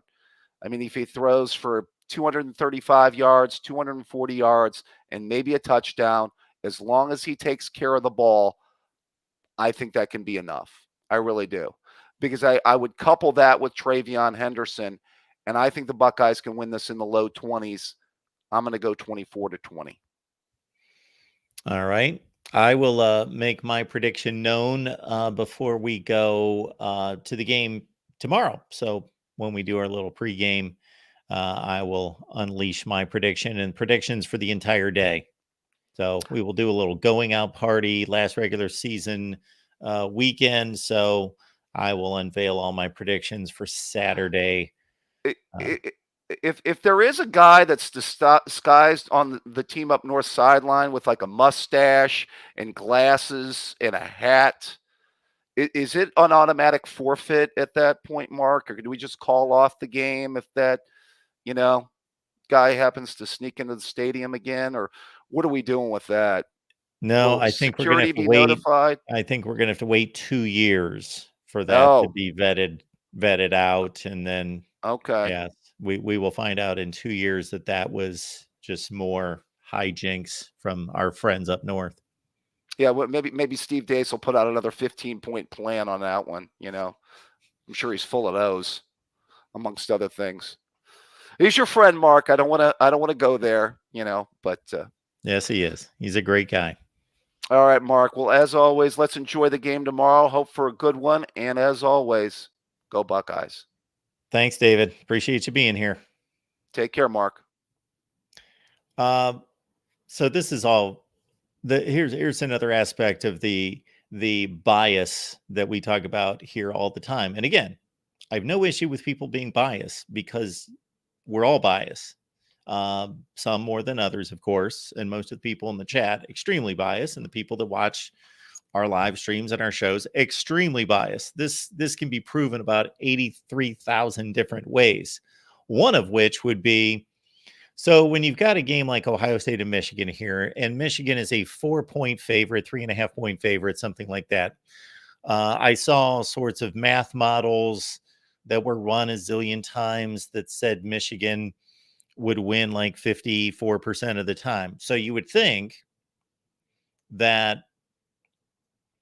54% of the people, roughly, just a tick over half the people would be picking Michigan to win, and less would be like, if people were not biased, if you could all just call the game the way you saw it through actual clear lenses and not scarlet and gray or maize and blue, then we would have just as many Michigan people predicting Ohio State to win and Ohio State people predicting Michigan to win, correct? But that's obviously not the case. I believe there have been maybe 2 comments to the channel that I remember seeing, and I don't see nearly all the comments, but I believe I did see 1 or 2 Ohio State fans who said, I believe Michigan's going to win. And I believe I saw 1 or 2 Michigan fans that I saw who stated that Ohio State's going to win. And we did mention Steve Dace, who is predicting Ohio State to win. So that's obviously an unbiased call on his part. And again, I'll make my prediction known. As you see there on the banner, the game day coverage. So for as much as I don't really enjoy talking at 11 a.m. in the morning, after I figure I'll be fairly warmed up after I go. I don't know if I'm going to hit the gym in the morning if I've got to be back here by 11 a.m. Eastern time. So while most of you are out there catching all those silly pregame shows and all of that business, I miss all of that. I have not watched more than 30 seconds of a pregame show in 25 years. I take care of chores. I go out to breakfast with friends. I go to the gym. I do all these other things and don't waste my time with all of that. But I figured, okay, this is the game, and it's the most important game of the college football season, and it's the most impactful here. So we will open up the phone lines at 11 a.m. Eastern time and talk for about 45 to 50 minutes before kickoff. And then I'll jump on at halftime for about 15 minutes there. And then we will jump on after the game. And I used to love pregame. I see GT in the chat who says the pregame analysis is so bad from TV. Well, regardless of whether it's bad or not, I'm not saying that it's bad. I'm just saying I'm just bored and done with it. I guess from working in the industry has something to do with that. Yeah, I was done with pregame shows a long time ago. All right, let's go to Porter. Hey, Mark. How you doing, sir? Hey, good evening or good morning. Actually, it's morning time. Absolutely. We need to get no, not to rush our call in any such way, but that's okay. I'll take 2 more calls here. But okay. Take your time. What's on your mind? Well, I just first of all, I'm glad that our game against Georgia Tech is at nighttime, so I can watch your Bucks play and the Wolverines. I've got you guys. I got the Bucks winning 26-20. I think that I wasn't really sure which way to go on this one, but I do like the fact that Ohio State does have a very important road win going into Notre Dame. I think whenever you develop that kind of toughness on the road, says a lot about your team. But also, I don't know if this is. I heard this the other day that JJ McCarthy, his QBR is in the mid 50s now. Is that 3 games? Has that? Oh, so it hadn't been like a mid-October slump. You're saying ever since Harbaugh came off the sidelines, that QBR has just gone down in the mid-50s. Is that right? Yes. Okay, that's interesting. I mean, I think has that stat been talked about a lot, because that seems like very significant. Yeah, well, I've talked about it with Steve Dace here a couple times and on his show. That's the commentary I've had about it. And again, I don't really watch anyone else, so I don't know if anybody else is talking about it. But yeah, Steve Dace brought it to my attention, or otherwise I wouldn't have seen it.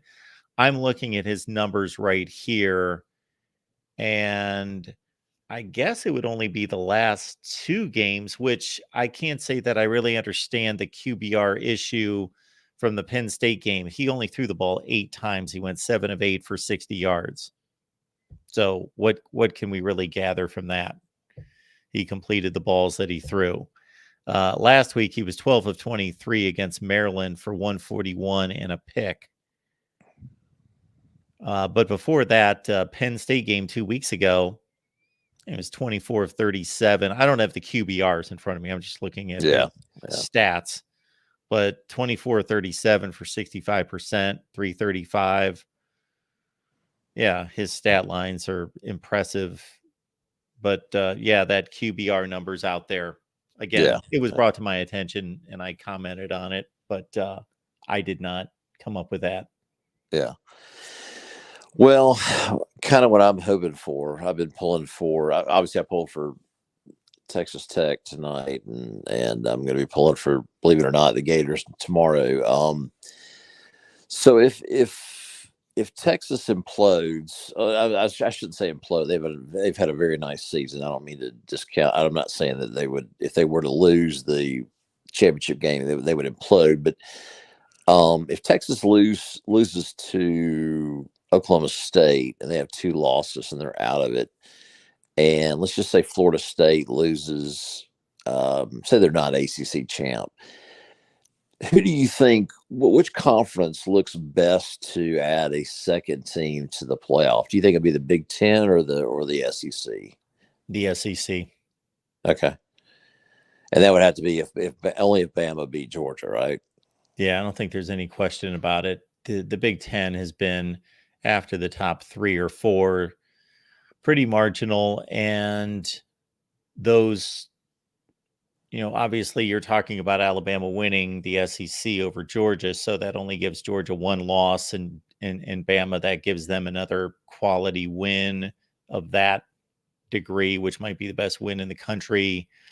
Yeah, Michigan's got nothing on its resume after Penn State, and Ohio State's got, I can't even brag up their schedule that much more. They did play one more semi-quality team out of the West, and they played Notre Dame. Did either beat Iowa at 10-2? No, neither one of them played Iowa. Penn State played Iowa.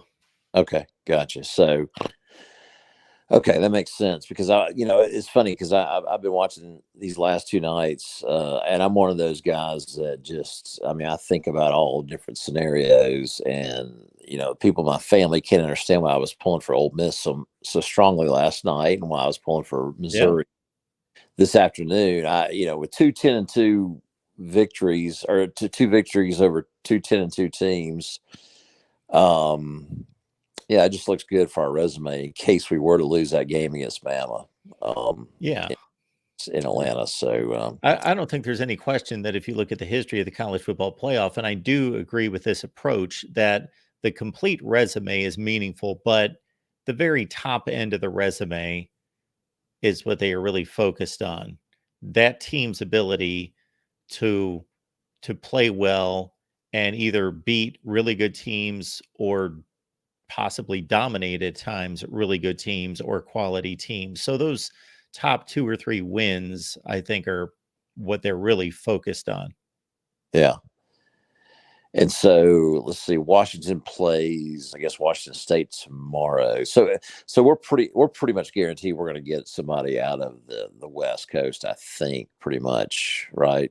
Yeah, it sure looks like it. Yeah. Oregon. And first of all, I think I said this in the chat. I'm so proud of Dan Lanning. He did a tremendous job at Georgia. I think he came on board in 2018.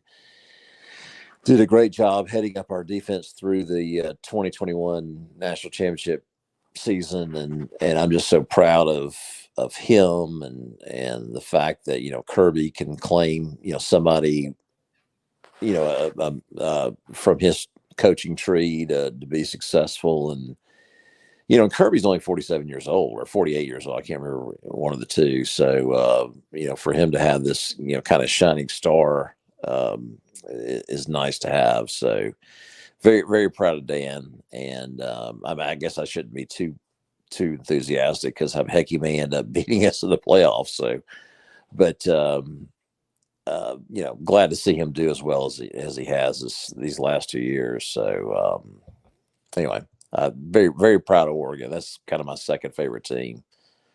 And Nick's, I think he's always been a humble guy, and it just is, it's a nice story, and just glad to see it. Something else too, I wanted to bring up. I wasn't going to bring this up, but it seemed like I got kind of criticized in the chat. I have nothing against Jaden Daniels, but my question to the chat was, up until this point, what has been Jaden Daniels' Heisman moment?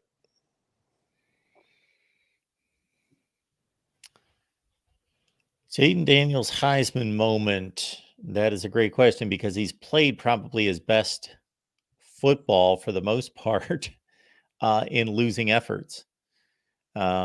So putting up 49 at Ole Miss, nobody else is doing that. But again, they lost the game. He had big numbers against Bama. He had those ridiculous numbers against Florida, bad Florida defense. Yeah, he's just completely terrorizing opposing defenses, and it has to carry a team that has been inexplicably horrible on defense itself. So if you're looking for a Heisman moment, I don't know what that is. What's Bo Nix's Heisman moment? Well, we may see it this weekend.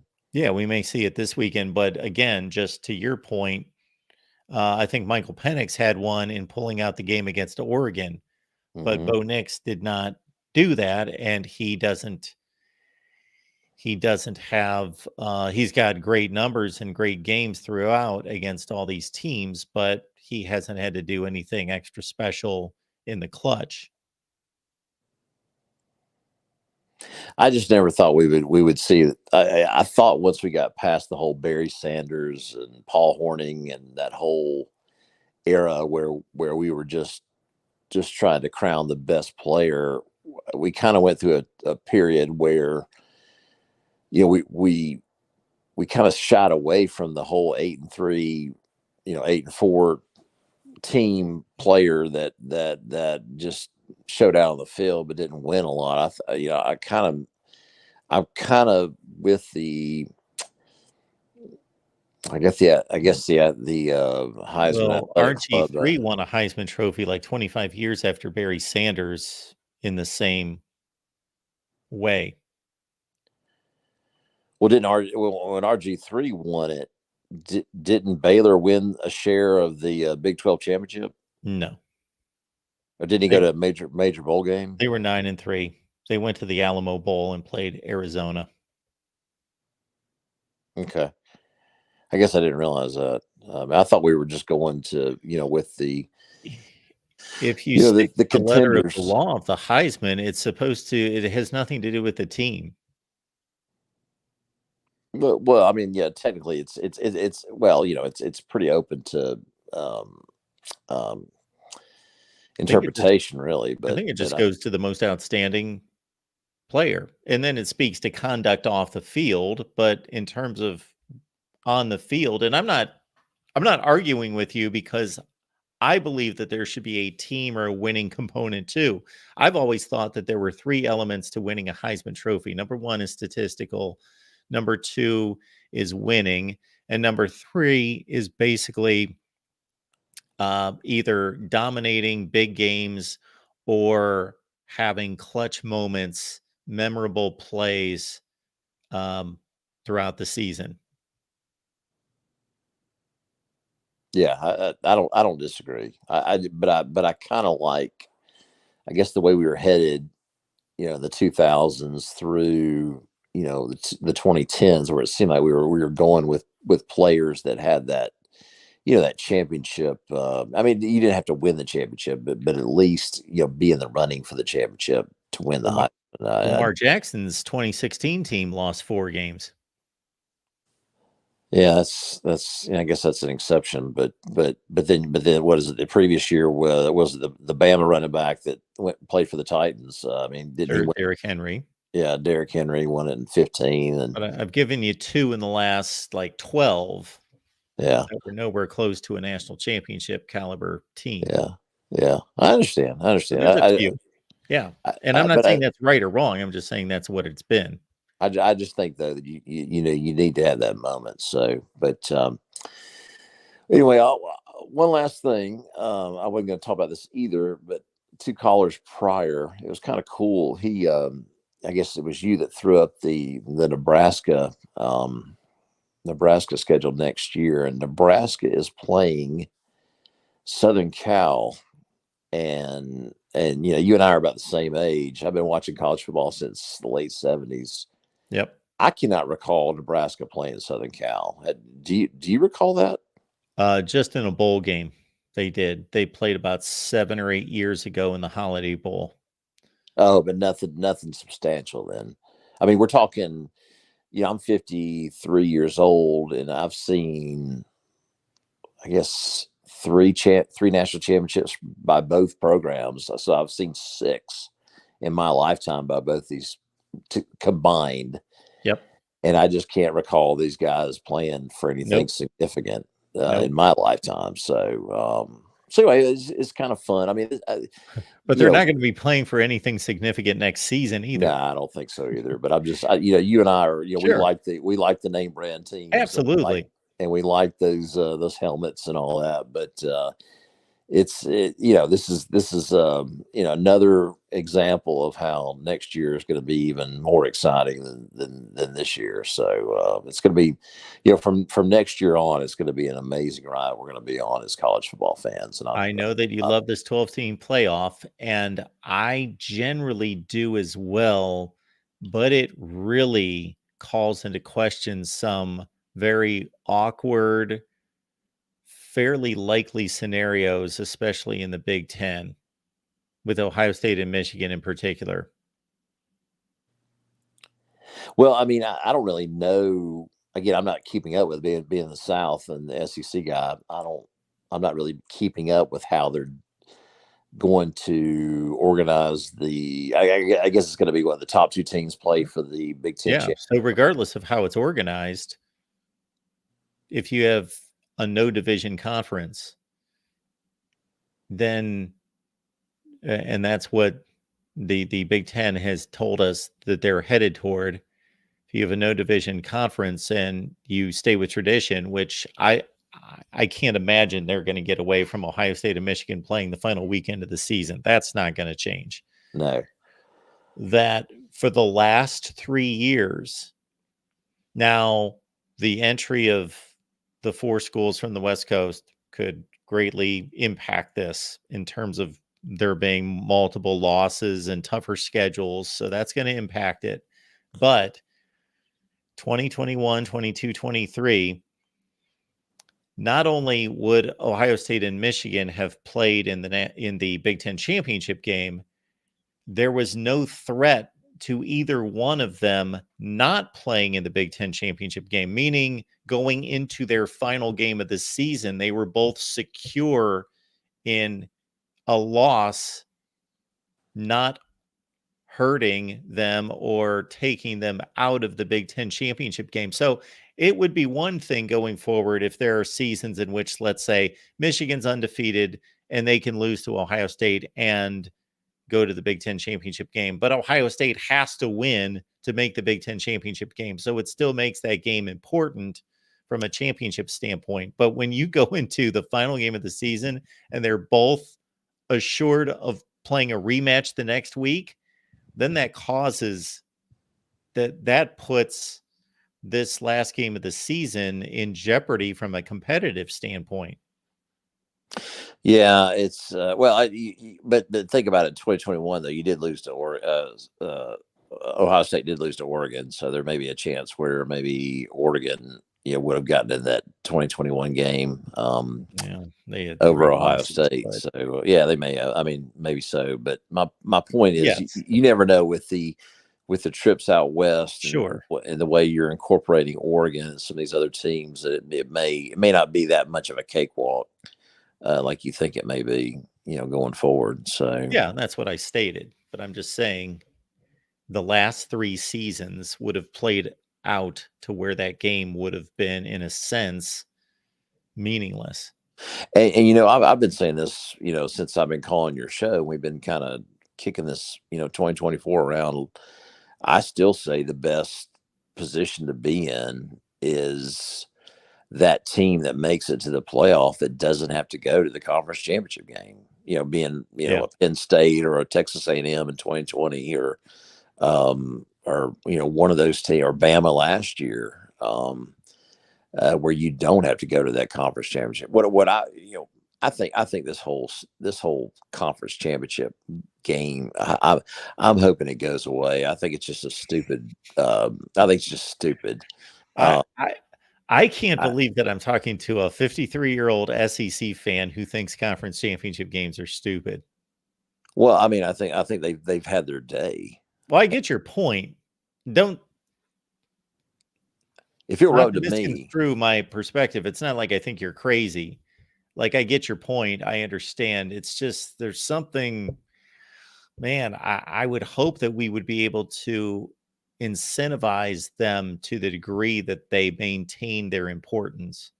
Well, I'm telling you right now, Mark, and I'll. You probably won't remember this conversation, in a few years. But I'm telling you right now, there's going to be with how popular the playoff is going to be. There's going to be teams that are going to find a way to, or either hope that they don't have to go to the conference championship, or they're going to regret going to the conference. I mean, it's going to be one of those where they're like, please, let's not go to the conference championship. I have a 10-2 record, and I'm going to get in the playoff. I don't want to go to this stupid game.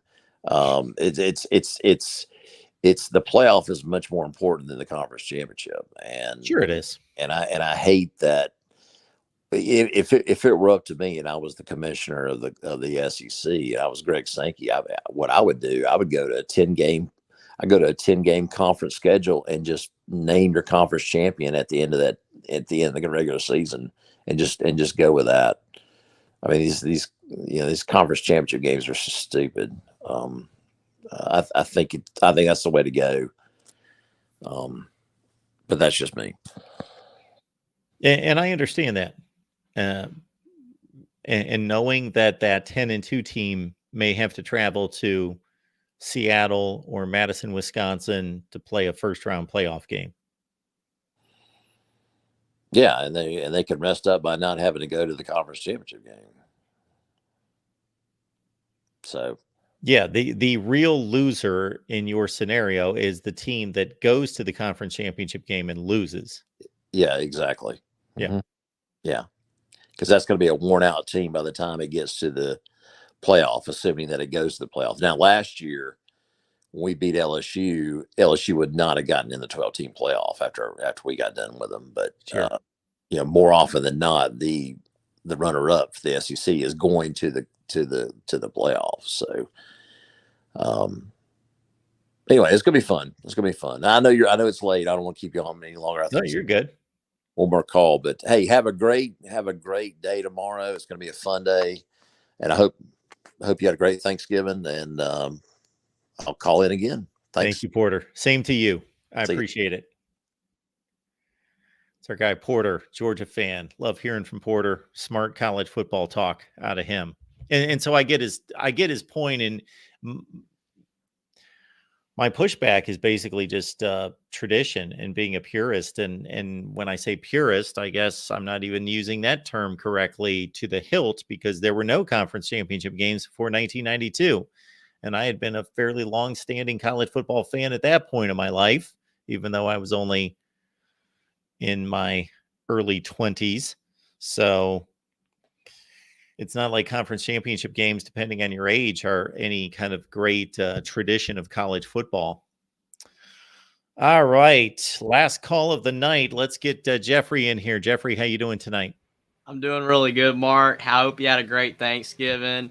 And I definitely did. I hope everybody else did as well. But it's always a great holiday to spend with family and friends and watch some football. It's always awesome. But since I'm the last caller and there's a lot of people in front of me, I got a lot of thoughts and opinions on what those people said. And some of them I agree with, some of them don't. But that's just the way it works. That's what makes college football so awesome. But the last point that when your last call that you just talked about with the conference championship, I understand what he's saying about getting rid of it, because it doesn't help the team out. Because if you play the game and you lose and you maybe fall out of the rankings or whatever, I get that.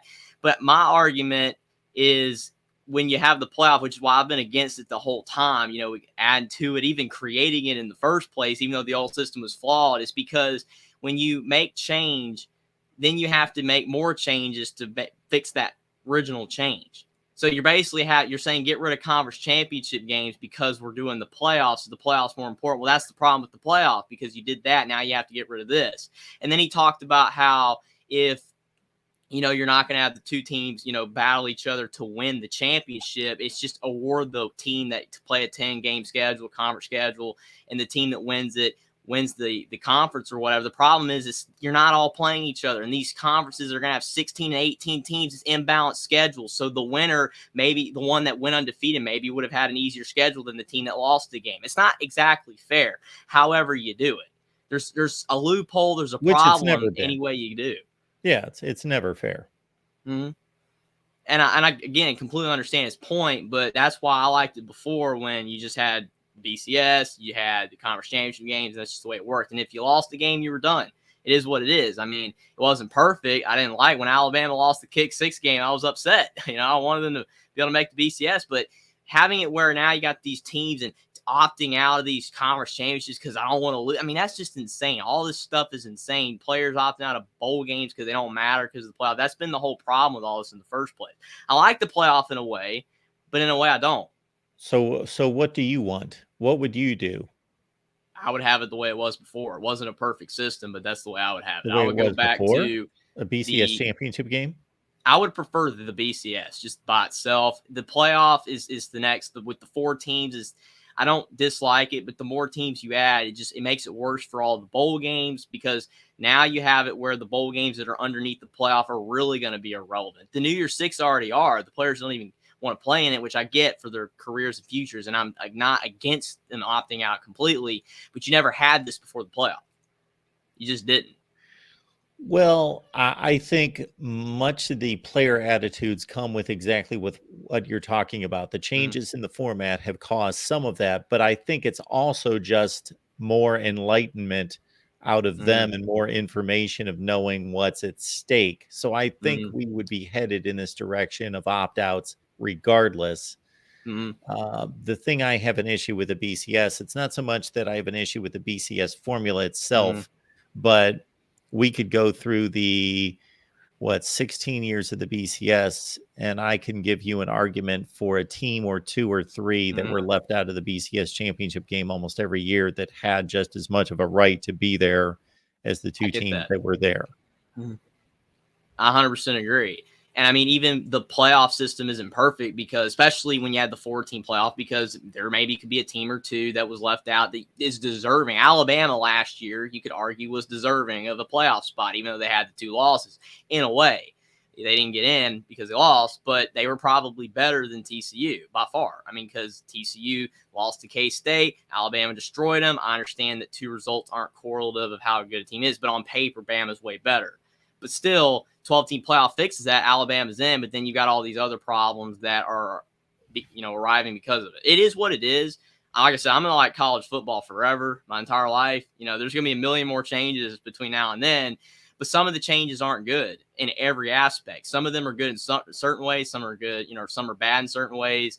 And I just think that when you look at it, kind of like Porter, last caller, talking about that he likes the playoff, and then he's talking about all of these things that have to happen because of it. It just kind of creates like, maybe this isn't good. Maybe this wasn't the right move to be made because you're having to do all of this. That's going to create more changes that a lot of people aren't going to like. And I know that not everybody's going to like any type of change, but that's just my thoughts on that and just really in general with the whole sport. There's been so many changes recently, and a lot of them have been good. Like, I like the portal in a way. Players can go that aren't getting playing time to another school, but then you've got guys going all over the place, and it's a bidding war and stuff. It's interesting. It's crazy to me with all of it. And I don't know if you heard the portion of the call where I lined up what this Ohio State-Michigan game would have looked like for the last 3 years. I did hear that. Going forward. They would both have already been in the Big Ten championship. So there would be no incentive knowing we have to play the same team in a week and nothing we do this week is going to impact that. So what do you do with that? Do you just sit your players and then suddenly we've got an Ohio State-Michigan game? It's insane. Where you're like, well, even if we go out there and beat them 50-0 and do our best this week, we're going to have to play them again in 7 days. So why wouldn't we sit our players in a game now that matters more? I know, it's insane. to then play a Big Ten championship game next week? And this would have happened the last 3 years. Now, again, USC, UCLA, Washington, Oregon, hopefully that's going to cause more this just central power that's in the Big Ten, unlike any other conference, is just it's insane. 2 teams own. Ryan Day's 40-0 against the rest of the Big Ten. That's just it's not even a contest. I mean, the only team that every year people are like, can they break through? Penn State, can they break through? And then they don't. So it's unbelievable. I know the last caller, so try to get to as many points as possible. But another point that an earlier caller made, real quick, to shift gears, I do want to get back to Ohio State, Michigan before I get off. But when he talked about Jaden Daniels not having a Heisman moment, that he's not deserving everything, I'm not advocating for Jane Daniels to win the Heisman, because obviously I think Bo Nix, Michael Penix, and there's other guys, in the race that are just as much deserving. But when you talk about Jane Daniels, his stats are what they are.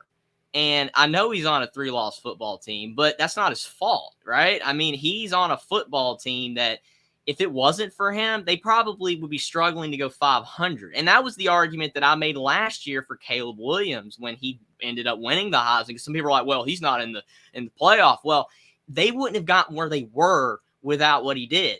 They wouldn't have won all the games they did without what he did. So what would USC have been this year and last year without Caleb Williams? A whole lot worse, because he carried the entire team. And I understand, this year's different because obviously last year you had Bryce Young, you had, Blake Corum and other guys get injured, which helped Caleb Williams ended up winning it because his stats were just so far away. I mean, that's why Stetson Bennett got there. Like, Stetson Bennett only got there because he won all those games, but his stats were nowhere near Caleb Williams. That's why he ended up winning. But you talk about this year, you've got guys like Bo Nix and Michael Penix that are winning. And, that helps their case. If you talk about someone like Bo Nix, what if they do not beat Washington in the Pac-12 championship game? They fall short by 3 or something like that. And Bo Nix's stats are still better than Penix's because they are right now. Because, I mean, obviously, him being from Indiana, yeah, I'm very happy Michael Penix is doing so well, and I hope he has a shot to win the Heisman. But looking at both their stats, outside of passing yards, Bo Nix is beating him in everything. But if they lose to Washington twice, that's going to be people's argument that Penix should win it because they went undefeated and that, that counts for more and that he led them to 2 victories over a guy that he's in the running with for Heisman. I just, to me, don't think that the winning should be all the way there because it's one player and you're basing, what that player did. And that player cannot help that his team did not make the plays. Like Penix, yeah, he let him down the field, but what if Oregon picked them off? What if Oregon picked them off? Then people are like, Bo Nix won the game. But the defense for Oregon picked off Penix. The defense matters. Jane Daniels can't help his defense is terrible. His stats are what they are. I think everybody's stats should be based on what they're doing and not, say, hey, well, this just because this guy's undefeated, this guy's 2 losses, that guy's out of the running. I don't think that's fair at all. I think it should be based mostly on stats, and the winning should matter. It does, but it shouldn't be the only thing because there are a lot of circumstances that go into play on why you win and lose games. It's not just the quarterback or the player running. If we wanted to be completely fair about the situation, we wouldn't even hand out an award because there's no way to correctly evaluate who the best player in the country is anyway. The best player in the country might be a defensive end. The best player in the country might be a left tackle. So there's an unfair quality to the award to begin with, that it's going to go to a quarterback most likely, or maybe a running back or wide receiver. So there's just an unfair quality to the award to begin with. I agree. And I mean, I've heard you and a lot of other people say, and correctly so, that the award should be given to the best player, whether it is a defensive player. I mean, I felt Devontae Smith deserved the award of the year he won it because if it wasn't for him, would Mac Jones have done as well? It's nothing against Mac Jones because any quarterback has receivers. I mean, you talk about Oregon, Troy Franklin. You talk about Washington, Roma Dunze, McMillan, Polk. And then you talk about, again, so many other quarterbacks that have receivers that are helping them out.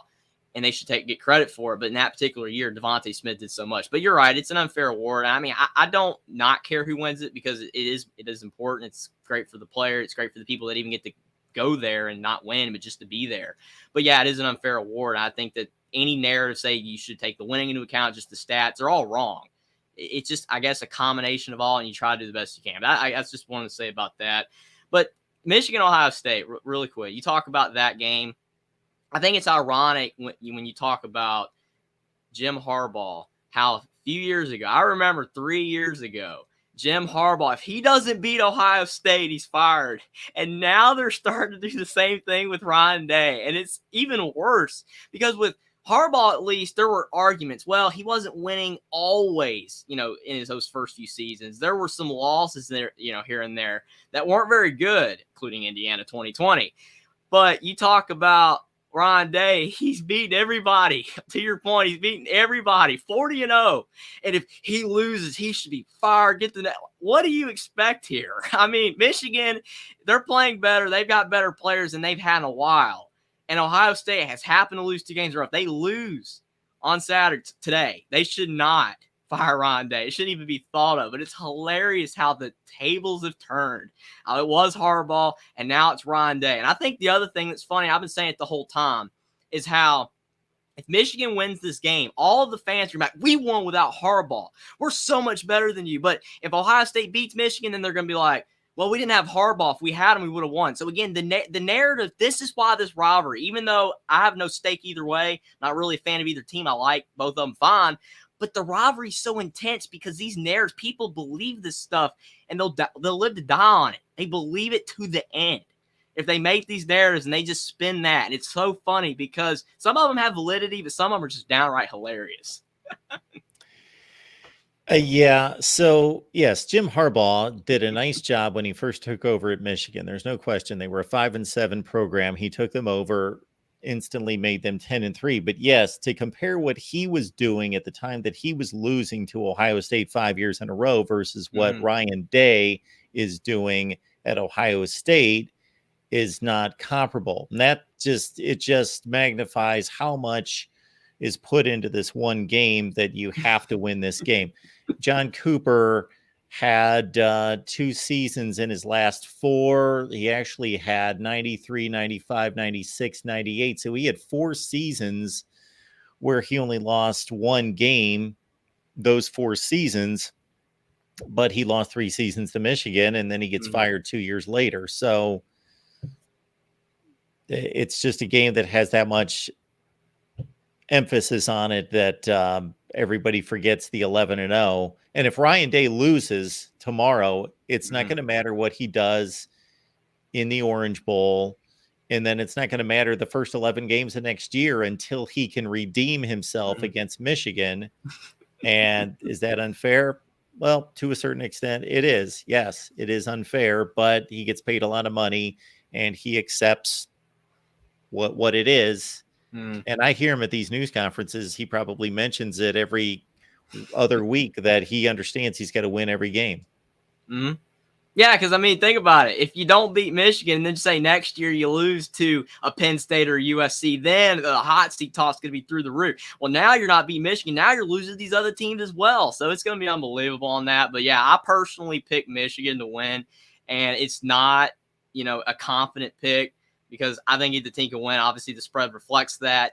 And without Harbaugh, to me, even though it's not completely proven, Michigan hasn't looked as good last couple weeks, but maybe that's just looking ahead. I don't know. And plus, Penn State is a good team, but I picked Michigan, but I can't wait for the game. It should be the big game. I don't know why Cal Stanford's the big game and Michigan Ohio State's the game. It should be the big game. And I guess the game, like it's the only one that matters, but that's still not true. These other games matter as well, but I love the rivalry. I can't wait for it.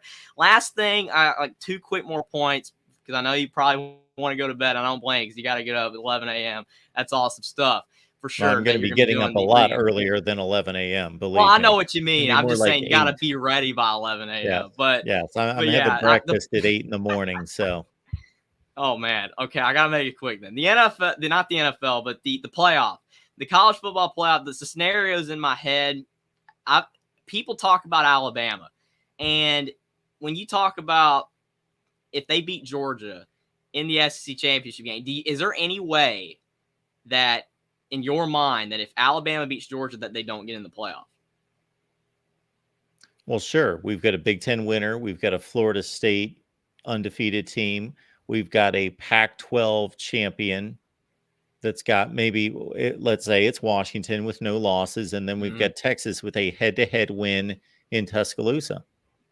I get that, but to me, and maybe I'm wrong, maybe because I don't have SEC bias or none of that crazy stuff, syndromes that people say that you have if you think the SEC is way better and they should leapfrog everybody. But in my opinion, if Alabama beats Georgia, they should leapfrog Texas. I understand that a lot of people would say it's wrong because Texas has the head-to-head, but again, you got to look at the way the two teams are playing. I know it's a bad argument because Texas just obliterated Tech on Friday night, last night or tonight, whatever. So that was impressive, but I'm just saying the Georgia win would be better than Texas's win over Alabama because Georgia's the team. They're the standard of college football right now. No one's beaten them in forever. So if Alabama beats them, it's a better win. So Alabama should jump them, I would think, right? Because I know you're looking at that Texas won at Alabama, but still. The two teams played a game. That would be like we just watched the Super Bowl But the team that lost the Super Bowl beat a team that we thought was the best team in the NFL because they had the best record. So why don't we say that they're the Super Bowl champion instead? Well, I don't mean it like that, but you think that if Alabama beats Georgia and Texas wins, that Texas will stay ahead of Alabama in the rankings. You don't think Alabama can leap? Are you asking me what I think should happen or what will happen? Both. What I guess should happen is, regardless of what I think, and I always say this all the time, and it's how I approach my rankings. People get this confused. My rankings aren't necessarily what I believe to be the best teams in the country. Is that if Alabama is 12-1 with an SEC championship, and Texas is 12-1 with a Big 12 championship, and they played at Alabama, and Texas won by 2 scores, then I don't know why we're playing football games. If we have Alabama go to the playoff in front of Texas, I don't know. I don't understand why we're playing. I get that, but Virginia Why Tech beat are we Ohio playing the games? State in 2014. Why would we schedule the games? And I know that Virginia Tech didn't have one loss and Ohio State only one loss. I get that. But you got to look at the fact that Texas beat Alabama then. And I know that they're not going to play now again, because I'm not trying to, say I'm not, because I'm not a homer at all. But I'm just saying, if you look at it though, Alabama's playing better now than they were then. And I know it's not going to matter if they lose. Maybe Texas is playing better now than they were then as well. I get that, but not before this Tech game. They struggled against TCU and Iowa State. They were barely winning those games. Yeah, I just think we've completely condemned the system. If it's just a completely faulty system. So what you said, what should happen is that Texas should stay ahead of Bama. But what do you think will happen? Because you said, what do you think? Well, I think that there's 13 people in that room that have all sorts of different opinions, and some people will agree with your take that, well, Alabama just beat the team that we thought was the best team in the country, and they're playing so much better, and Jalen Milroe so much better, and they'll make all these arguments that I'm not saying are not valid. But then you'll have people that will just say they're both 12-1. They both won their conference and they played. We're going to honor the victory. Now, the way it's displayed to all of us in the public, they can say whatever they want, because right now they're honoring the head-to-head win. But if Alabama beats Georgia, then they can say, well, that was the overriding factor of lifting Alabama's resume past Texas. Or they can, if they so choose, can stay with the head-to-head and say that regardless, if these two teams, any two teams, continue to have the same record and the same qualifications, i.e. a conference championship, then we're going to honor the result on the field. And on top of that result was, again, it was played at one of the most difficult places to play in college football, and it was a 2-score win. It wasn't like they played at Reliance Stadium and it was 31-30 on the last play of the game. And I would even say then we have to honor the football games, the results of the game. I get it. I mean, you're not wrong, and I totally understand what you're saying. And I hope it happens. Like, for me, like, the perfect playoff scenario would be for, obviously Georgia to lose to Alabama, so that gets brought up. Because if Alabama loses, they're done. We know that. And then Michigan, Ohio State, doesn't matter what happens. Obviously, you obviously want Ohio State, and a lot of people want Michigan, but it doesn't matter to me either way. And then, I mean, like I said, it's going to be a great game and it could go either way. But then you talk about Florida State. I hope they win. And then Washington and then Oregon, whatever happens there. And then it's between Bama and Texas. I hope, because I want to see what they're going to do. I really do. I want to see that scenario happen, because to me, that is the most interesting scenario that could happen of any scenario. Because, I mean, obviously Florida State loses, they're done. You talk about Oregon losing to Washington, they're done. If Oregon beats Washington, Washington's done, Oregon's probably in. So, like, all these scenarios are kind of cut and dry. Michigan, Ohio State, a lot of people believe the loser's done unless a lot of things break their way. But the Texas-Bama one, if this scenario happens, which it might not, if Bama loses, it's not going to happen. If, whatever, like Florida State loses, and then, other results happen that maybe they could both get in, that's probably not going to happen. But I hope that scenario happens, because it would be interesting to see, to your point, Mark, that I completely agree with. that the head-to-head should matter, but will the committee pick head-to-head, or will they pick Bama beating Georgia and just the SEC in general? That's going to be interesting, and I hope that happens. The last point, really quick, it's going to take 30 seconds. Do you think Boston College is the worst 6-win Power 5 team in college football this year? Trying to think who else would be there. Yes, I can't think of anybody who is worse. Yes, they would be the worst. Yeah. Boston College, I mean, I know if you get 6 wins, you make a bowl game, but if any team did not deserve one, it's BC. 3 of their wins are over Army and UConn, and they beat, I think, Holy Cross. They lost to Holy Cross, beat Northern Illinois, is either or, but they're not good. They're so bad. And their win over Syracuse, Jack Del Rio threw for 37 yards and 4 picks. Unbelievable that BC, people's like, they're really good. I'm like, no, they're not. They're horrible. I picked Miami. I picked Pitt, go Pitt, Miami. I mean, nothing against Boston College. They were horrible. And ironically, every team I picked for Thursday with Ole Miss and Mississippi State and Friday, they all won. I've never had that happen where a big day, all those games, I got them all right. I don't know if you got them all right, but I got every game right. I didn't do spread. I'll give it a look for today. But while I'm looking this up, I'll say this, Jeffrey, that I made a similar claim after the college football playoff last year that, for example, Ohio State plays the game that it did against Georgia. Well, I know I'm biased. I admit it. I try to filter that out as much as possible, but I still believe that I can objectively, as other people did as well, non-Ohio State fans came to the conclusion that Ohio State's the second best team in the country.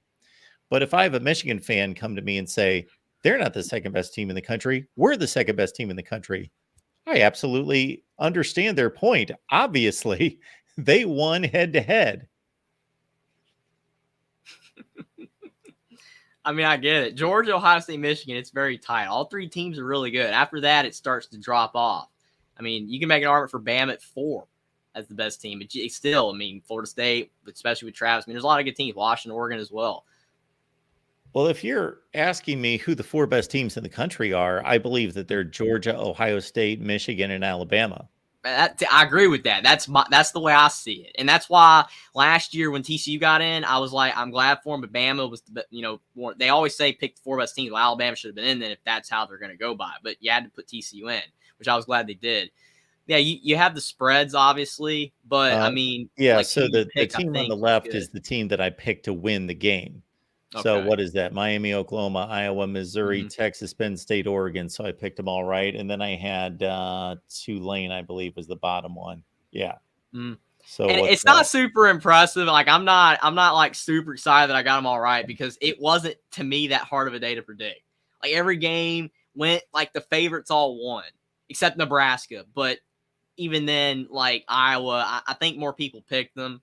And like Jackson said, Nebraska did blow it. And it's like the return of Scott Frost. Is unbelievable. But I cannot wait for college football tomorrow. I know I've been on for a while. I just haven't. I mean, there was just so much to talk about. It's getting to that time of year. Everything's boiling down. It's going to be really exciting. The holidays around Thanksgiving, Christmas, so many great games. I can't wait for it. Always appreciate you for having me on, Mark, and giving me your takes and opinions. Usually I don't feel like I was super opinionated. I try to, just keep it down the middle. But like with Bama Tech, that wasn't biased. I was just legitimately trying to make a point. Yeah, absolutely. I totally get it. Yeah. So, I totally understand. I believe Bama's better too, but I wouldn't pick them to go to the playoff. We're not taking any more calls for people that are throwing the link in the chat for people. All right. Do you know what your record is this year? Man, I would have to add it up. Well, I do not have like every single game what my record is, but let me look real quick because I'm in a pick 'em where they do 10 of the biggest games every single week, and I have my record for that, so I'm gonna get that. After going 8-0 today, I'm 184-53. That's my straight up. For my regular picks on the 10 games, I'm 72-48. Which isn't like super impressive, and those are for those games. But overall, if the games that they didn't include, I have a better record than that. I'll probably be in the neighborhood of like 140 and probably 80 because I know I got a lot of games wrong, but I got probably about 66% of them. And I don't do the spread because that's a nightmare. I am in a spread pick 'em for some reason in the NFL, and I'm under 500. I'm getting destroyed in it. Like every game goes again. Like I'll pick the game right, and then at the end, the bad beat happens, and I get it Yep. wrong on the spread. It's hilarious, but you do a great job. I mean, these picks are unbelievable. How good of a job you do every week with these, and so definitely it's worth the $5. You guys should check the Patreon out. Mark does a lot of great stuff. I mean, you work so hard. I mean, I'm talking to you at 1:39 in the morning. You got to be up at a.m. I feel bad. Like I should be off, but We're fine. I mean, it's so awesome to talk to you every week. So we'll remind everyone before Jeffrey gets off here that we are going to do a quick pregame show right before, and we'll take your calls at 11 a.m. and we'll do about 50 minutes before Ohio State, Michigan, and all the other games kick off at noon Eastern time. Of course, we're not going to forget everybody else. We also have somebody mentioned, Kentucky and Louisville playing at noon as well. There you go. Then we're going to jump on for a halftime update for 15 minutes, and then we're going to start the post game. I'll be on for the post game, and then we're going to hand it off to our Michigan guy, John D'Adamo. I love college football so much just for how the reaction. I cannot wait for the reactions from this game. Whoever wins or loses, because the meltdown is going to be unreal. I'm getting it for Kentucky Louisville right now. This isn't even the biggest game in the world, but it's like I said in my short, Kentucky could win, but I'm going to go Louisville. And Pellman's like, how do you think Kentucky could win Louisville? We're in the playoff conversation. I'm like, no, you're not. Louisville's not that good. I mean, they're really good, but they're the 20th best team. Most people agree. 70% of people in my Twitter poll agreed, but still people think Louisville is in the conversation. That's why I love college football. These takes from fans, I love it. Yeah, for anyone who doesn't believe that Kentucky can beat Louisville, they've been watching college football for about 4 minutes. Pitt beat Louisville. Pittsburgh, a 3-win football team, beat Louisville. So yes, Kentucky could beat Louisville. Indiana was within the goal line of tying the game with Louisville. Indiana stinks. I think everyone in chat, every time I come in, people are like, Indiana's terrible, Jeffrey. No matter what you say, they'll always be terrible. Well, they were within one score with a team in the playoff conversation. That's college football. Clemson won a national championship, and they lost to an 8-5 Pitt team. We could go on and on. Ohio State lost to Virginia Tech. Ohio State lost to Virginia Tech. They were 7-6. Yes. Yeah. It's crazy. I love it, but I hope you have a great rest of your night, Mark. Thanks for having me on. Everybody like and subscribe. Can't wait to call in tomorrow night after the madness. Definitely be talking about Ohio State, Michigan, some of the other games as well, but it's going to be awesome. And maybe Indiana can get the bucket. Maybe they can get the bucket. Couldn't get keep the spittoon. Maybe they can get the bucket. But again, thanks for having me on, Mark. It's going to be a blast today. Thanks, Jeffrey. Appreciate it. All right, one more time. We're going to get back together at 11 a.m. Eastern time for about 45 to 50 minutes before kickoff to get your final thoughts, get all my predictions. Yes, for 1 week, we will withhold our predictions from Patreon and the YouTube channel members, but you still have to be a YouTube channel member and a Patreon member, one or the other, to get Steve's Merrill under the radar selection 20-5 against the spread. And then to get the Discord link as well. So we're going to be here at 11 a.m. Eastern time, halftime hit. Then we'll do the post game and take your calls after the game as well. Right here at the Voice of College Football. We'll see you at 11 a.m. Eastern time.